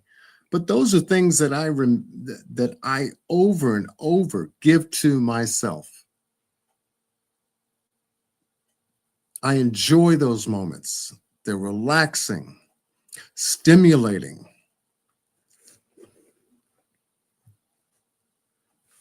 They give me a moment to learn about myself, and it gives me a moment to express myself as well. I'm no different than you. We all have the same central nervous system and biological clocks and all this other stuff. Well, me being a man, and obviously women are being women, they have to be treated differently, but nonetheless, they operate pretty much the same. When you got to go to the bathroom, you go, right? No, let me hold it for a couple of days. I think I can get away with it. No. When you feel it, you go. No shit. And if you got to do that, then there will be some shit.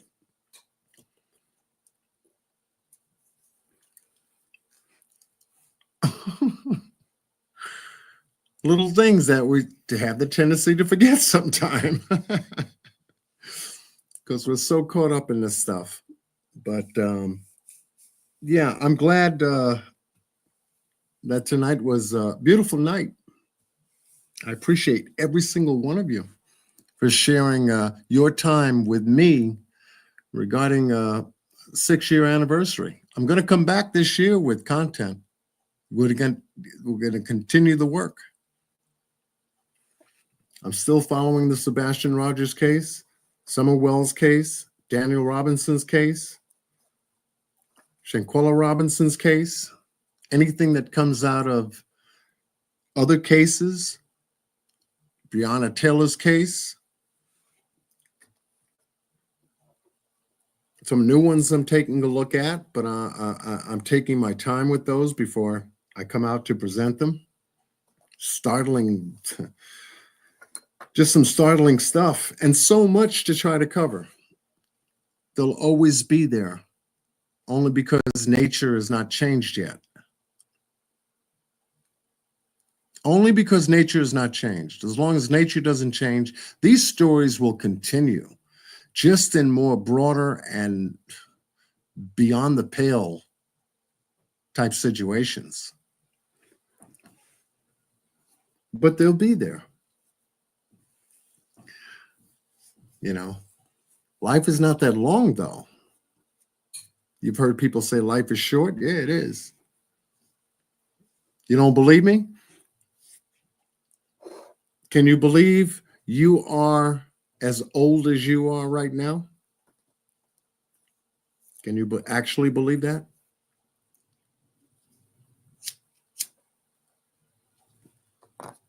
Because just yesterday, you were a different age, weren't you? But nobody asked you about that. I ask about it tonight and then bring you up to speed, and you go, oh, damn, yeah, that's right. I am blah, blah years old. What have I been doing? And have I been accomplishing what I want? Have I been treating myself okay or well? Moments of solitude will generate those questions and give you better answers. Then you know where to go. You'll always know where to go because the answers are within you, not outside. It's always been there. For as old as you are, all of your answers are inside of you. You know the roadmap a whole lot better than anybody else is, or anybody else can, or ever will. I promise you, you got the answers. Just listen to yourself. Last person you're going to lie to is you. Shit.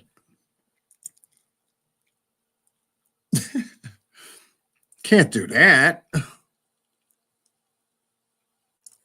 So expect the best.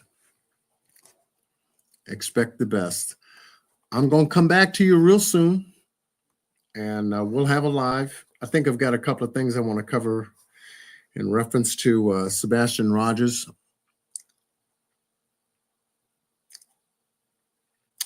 I've covered most of what I wanted to, and then getting into some details about everything that's unfolded around the case.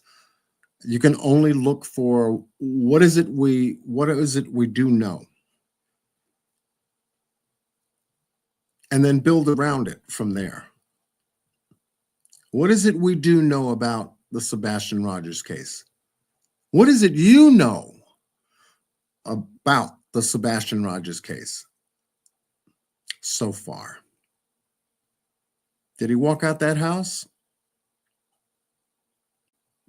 Did he truly walk out that house, or was he taken out of the house? And based upon just a little bit of visual and physical information, what conclusions have you come up with? Outside of all the content creators, including myself. See, the answers are there. The answers are there. I don't believe that he walked out that house. That's just me. For what? Now we got to have a reason.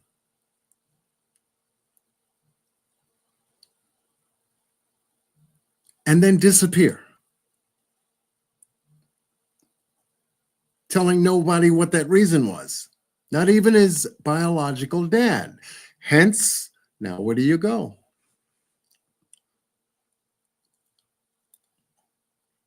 And then the reason behind that. Why? You found out some things about Sebastian was being talked about in reference to maybe being put someplace away because someone else couldn't handle Sebastian. A discussion between the three parties involved in his story. Is that true?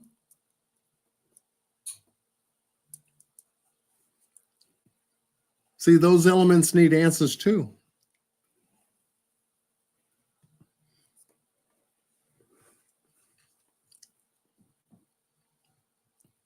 Did Sebastian learn that they were trying to put him up someplace else and he didn't like it? Cause and effect. Was that motive enough for him to walk out the house or leave and say nothing to anybody?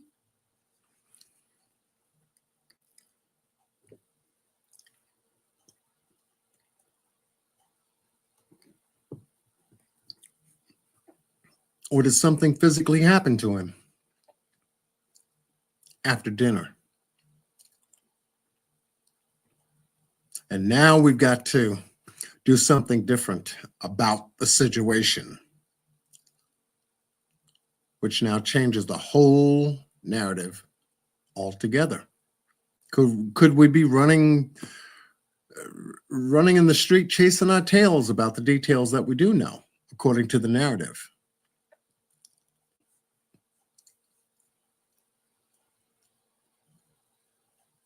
No, what's been said has been said. What's been recorded has been recorded. What's been interviewed has been interviewed. And we can go back and forth and speculate. We got to go right back to point zero. Sebastian.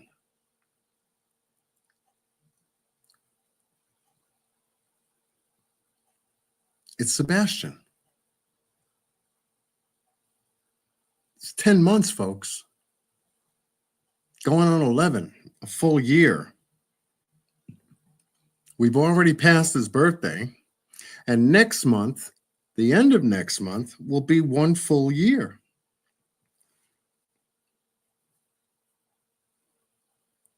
And he still doesn't want anybody to know what happened to him? No, I can't buy that.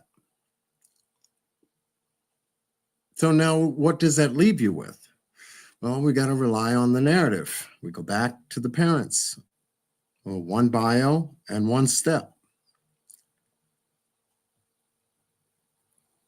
And we've already maybe heard enough and seen enough from them to determine whether there was something afoot, whether there's motive there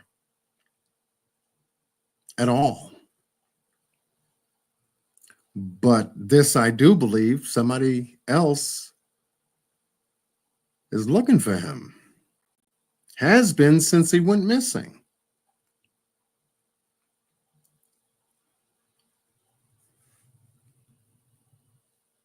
He has been since day one. So there's a lot of still moving parts there. So that's where I am right now. The house and the time. The house and the time. The house and the time. Because all of what's been out there for almost 11 months now keeps me right there. No one's seen him. There's no track of him, trace of him, video of him. From the house, then the house is where you got to stay. The lights at night. The morning Sebastian went missing play a very important part. I still keep those lights there. Somebody was outside in that grassy knoll area, if you want to call it that. There was movement outside that night. What was the movement about? Is it connected to Sebastian? How coincidental it was, but nonetheless, there's a connection there somewhere. Because you ask yourself, why then? Why at that time? And why close to the house?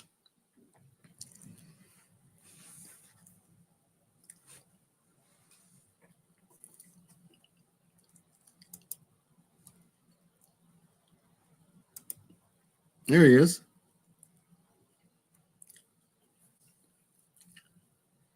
And the puppies. And the detail.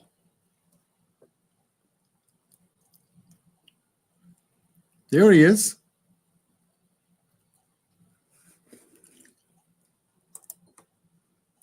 There he is again. Where are they in the house in this particular picture?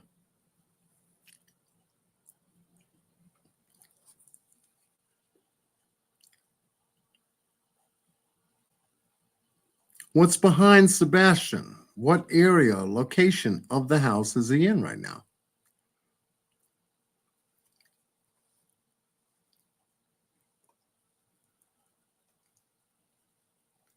Because I know one thing, his father's looking for him.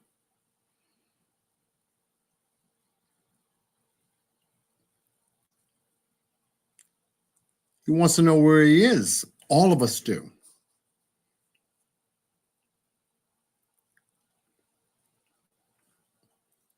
All of us do.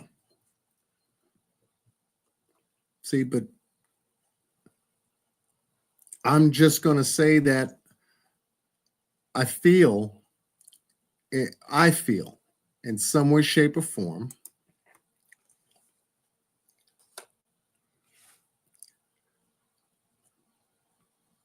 these are the two people that know, especially mom. These are the two people that know, but especially the mom. She was the last one with him.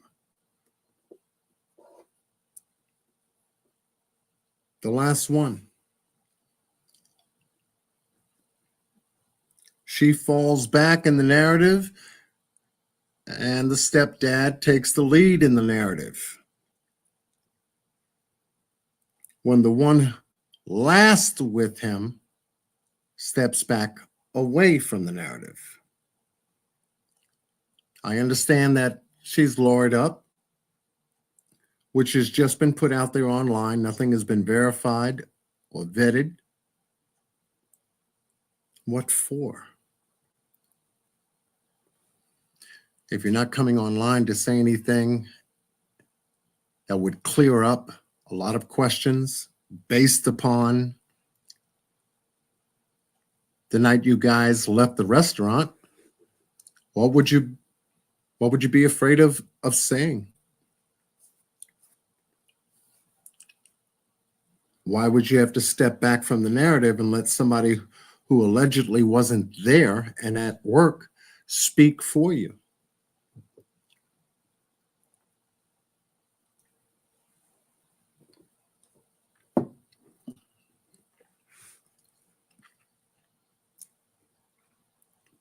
And then more questions. Why did you leave the house knowing whether Sebastian was ever going to come back to the house or not?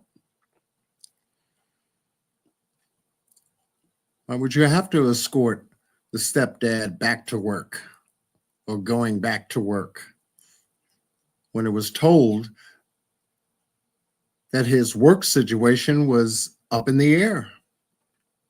So what work was he going to that you had to escort him to?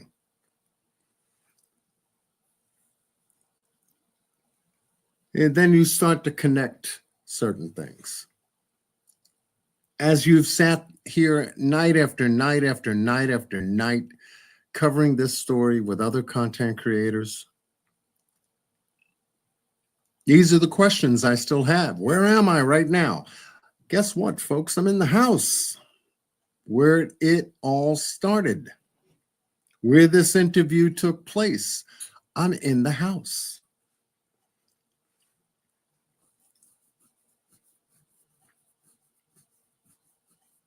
And what means and methods could possibly have moved Sebastian from the house away from the house? And by whom, if there is a whom?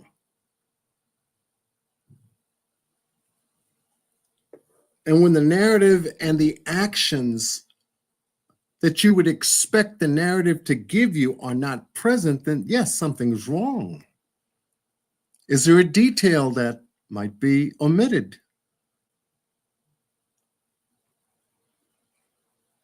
That could make sense out of this whole thing about Sebastian disappearing from the house. And there hasn't been any explanation or detail given that would make you believe, well, yeah, that's possible, but there isn't. So where are you? You're in the house. And you're going to stay in the house until something tells you, okay, well, that detail that you mentioned does make sense to say that, yes, I see why he left the house in the way that he did, which way that was. Voluntarily or otherwise. But here's the truth right here, folks. And it's going to remain right here until it actually comes out to be the truth. I can't tell you anything else at this point. This is where I am. This is where I've been. This is where I began. Just like Don and Candace with Summer. Same two people. So where's Summer? Mama was home. Grandma was home. Brothers were home. And she just slipped out from underneath everybody's nose without a trace. Tracking stopped at the driveway, at the end of the driveway, where Ben Hill Road was. That's it. Nothing else. Here you don't have that kind of tracking. And even if they did go down to the retention pond, well, hell, it's a good idea to go check there. It's right next door. Yeah, there's no rocket science behind that.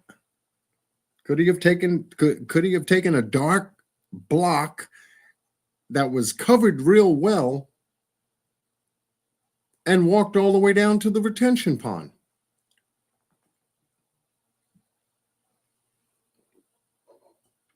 With nobody seeing him, not even cameras, because it was so dark. But they checked there, nothing. Was he there? It's hard to say. But he's not there. Or else they would have found him if he was. All right, we got to backtrack. Where do we go? We got to go back to the house. See, that's not hard. Are you sure you were asleep? Or sure you didn't hear anything? The dogs are clicking. You heard a thud. Was it maybe something else you forgot to tell us? Didn't include when you were spoken to. Maybe you weren't thinking about it.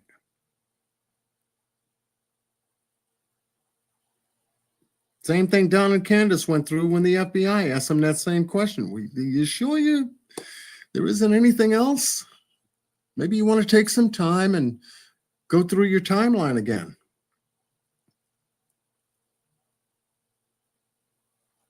And it still stays at the house,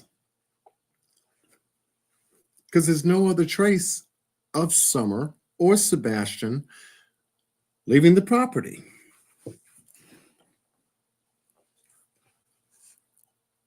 So this is where this is, on my table right now.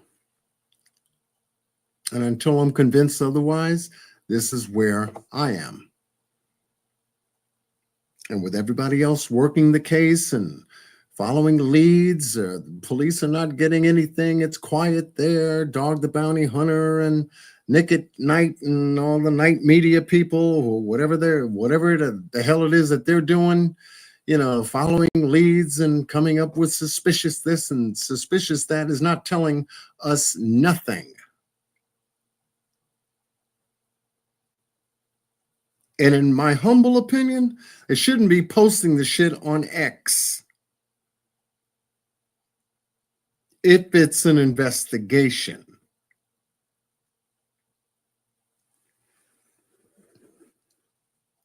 talking about the green hoodie and this person looking suspicious and wondering whether the police are.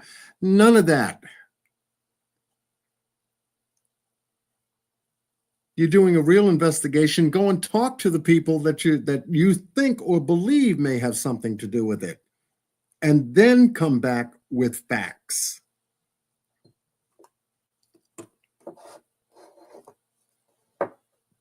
Kind of like building a new narrative with all these areas and satellite imagings and of houses and roads, and that ain't telling us nothing. It never told me anything. I'm gonna be very honest with you. I said, enough with the bullshit on X. Find the kid and then say you found them and then post it. How's that? We don't need to know every little meticulous thing you're doing to find him. Find him. Get a hold of him first, and then let the story play out. Because now you've elevated the case to where it answers the question. Where is he? Well, we got him. See? Not go on X every day to make a little of this or a little of that, or to even critique some YouTuber online. It's a waste of time. And all the words that they used on that post, it's incredible. It's not work to me.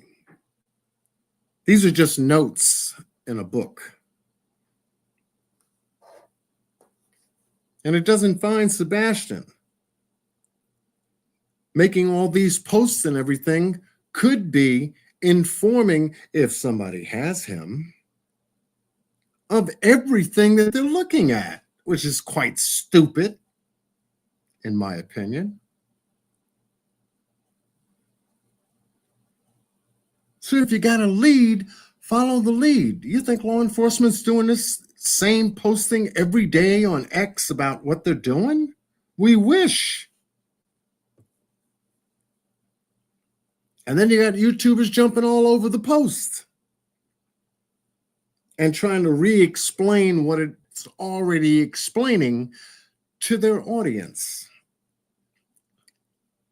which is redundant because anybody could wake up, go to X, see if there's a new post, read it for themselves, and la-di-da. Now you got to do a 2 and 3 hour live on a X post, which doesn't do anything. That's just me. That's why I've never got online and let's go to X and find out what they posted today. Oh, let me read it to you. Time wasting. And it's misinforming, actually. Just because it's coming from a separate private investigation group, not law enforcement, doesn't make it true. Any of it. Any of it. So it was to feed the YouTube channels to stay posted to them. That's in my mind.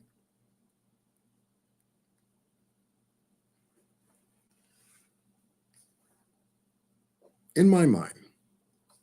But right here is where you're going to get the answer right from them too. They live with Sebastian.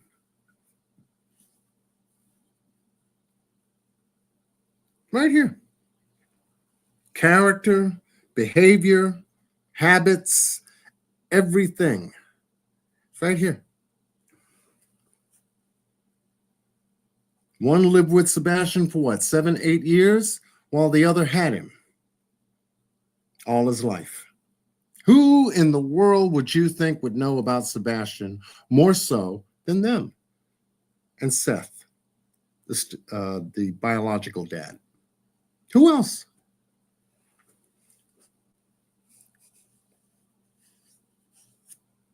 Who else? So that's why I don't waste my time with X, because if it's not, we got him, what's the point?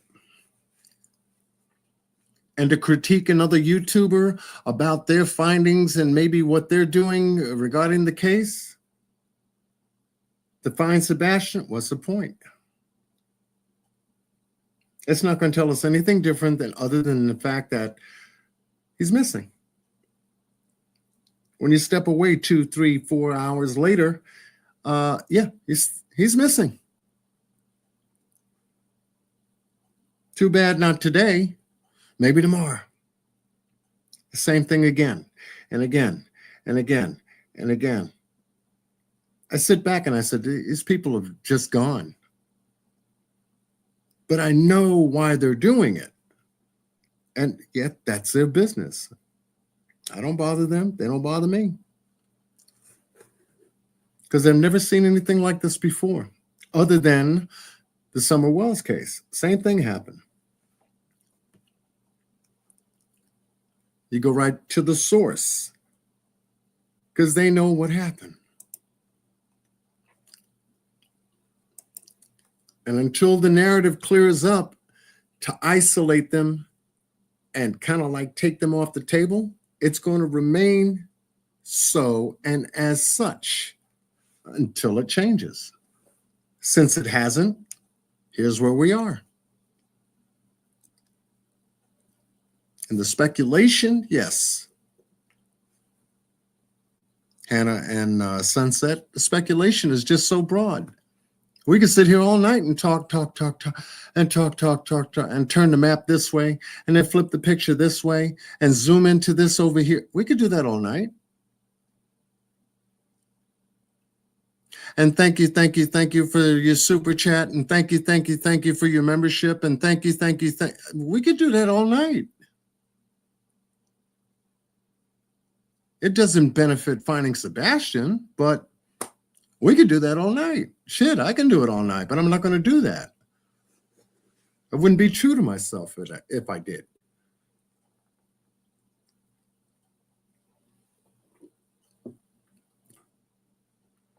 But right there is where the action is. Don't take your eyes from it until the case is resolved. Because I guarantee you, that's where it's going to come from. If it's not coming now, okay, let's be patient and wait. But let's not also buy into the speculation. It sounds plausible, sounds like a good idea. But is it?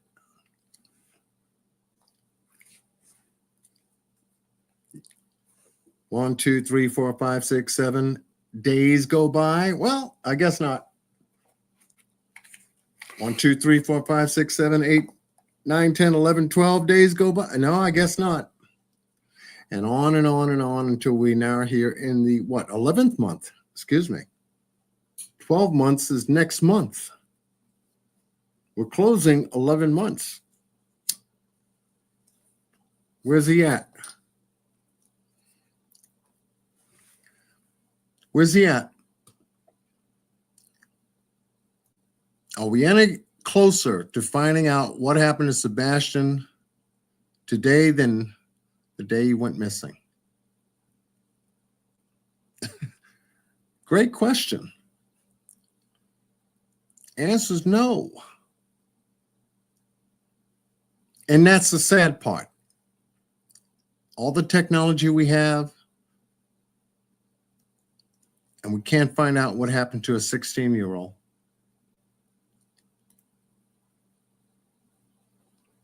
And I am not convinced he walked out the house because he would have called his father. But he didn't have his phone.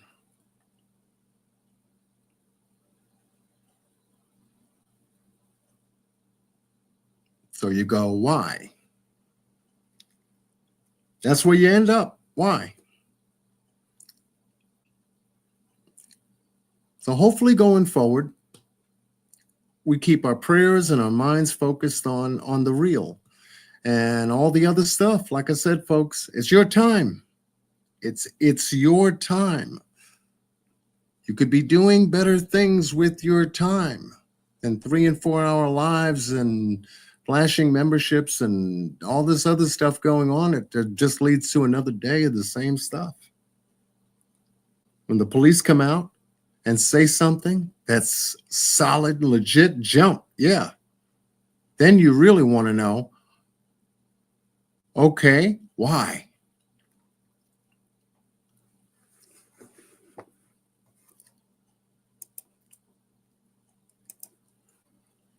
But here he is.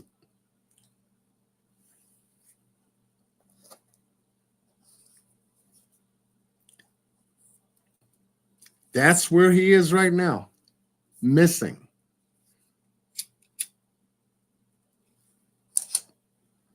All this money on the table to find him. I'm still sticking with the $50,000 that the FBI put out there for him, because they made it official that that's where the money had come from to start this thing. And that's all I see on the table. The rest of it has just been just conversation.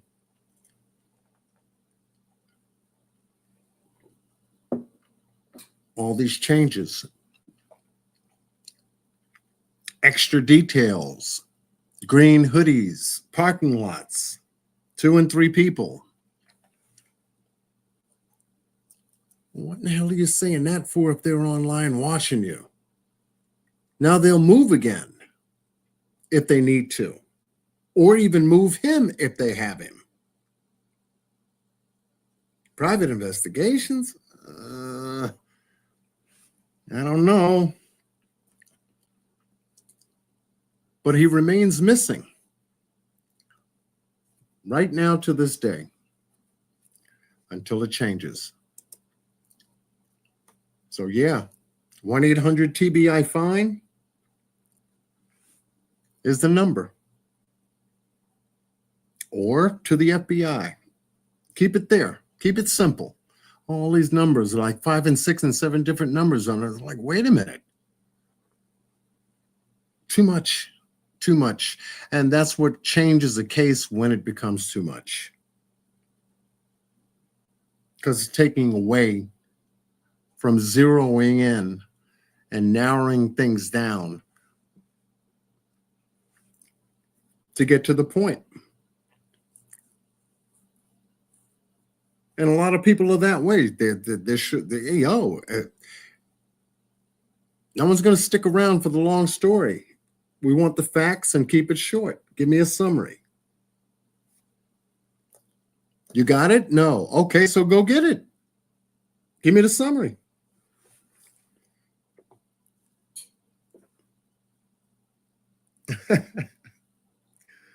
Lather, rinse, repeat. Yeah.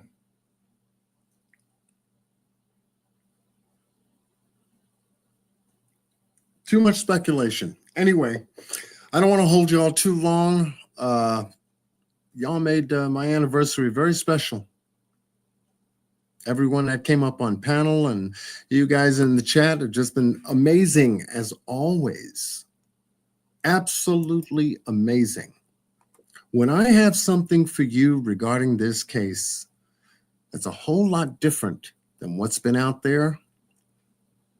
And hopefully there'll be some kind of a shift. You know I'll come back to you.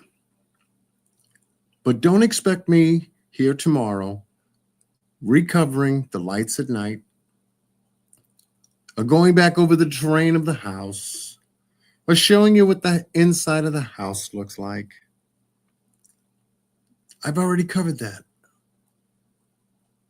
Or the garbage truck. It's already been nailed. Or the dump site in Kentucky.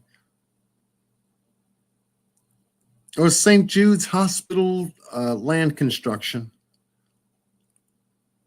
Already been covered. I did a 6-part series on all that information. I'm not going to go back over the interviews because I've shared that too. Perhaps not all of them. But there are other content creators that have scrutinized those interviews until you already know the story forward and backwards. When the stories changed, what was added, what was left out, who was talking, who wasn't. Y'all all know that. All right, what else have we got? How close are we?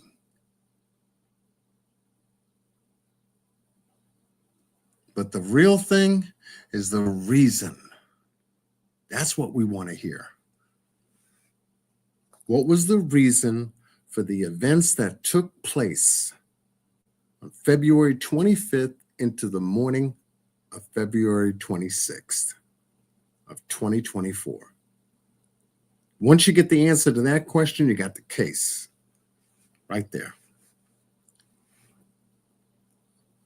Right there. And like I said, the only two people, according to what's unfolded till now, the only two people that know the answers to that question, right there in that picture that I showed you, in the house. And until that story changes, nothing else will.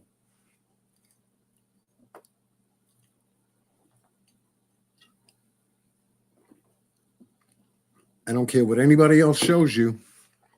That's where it's got to come from. That's just in my mind now. No offense to any of the other content creators either. They're going to do what they're going to do. Me, I'm not going to waste my time. So, but yes, I had a great time with y'all. Hopefully we'll come back with something on this particular case and have a good conversation, as we have been doing so since its inception. And then we can go from there. But much love to everyone. Enjoy the rest of your evening. Monday night, almost 1 o'clock in the morning, my time. Y'all go to bed. Get some rest. Tomorrow's another day. Hopefully it'll be special and we get to hear something different. Other than that, Miss Justice, Miss Carol Smith, thank you for holding it down as always. Thank you all for joining me. And I'll see you on the rebound. We're coming back, probably quicker than you think. Much love.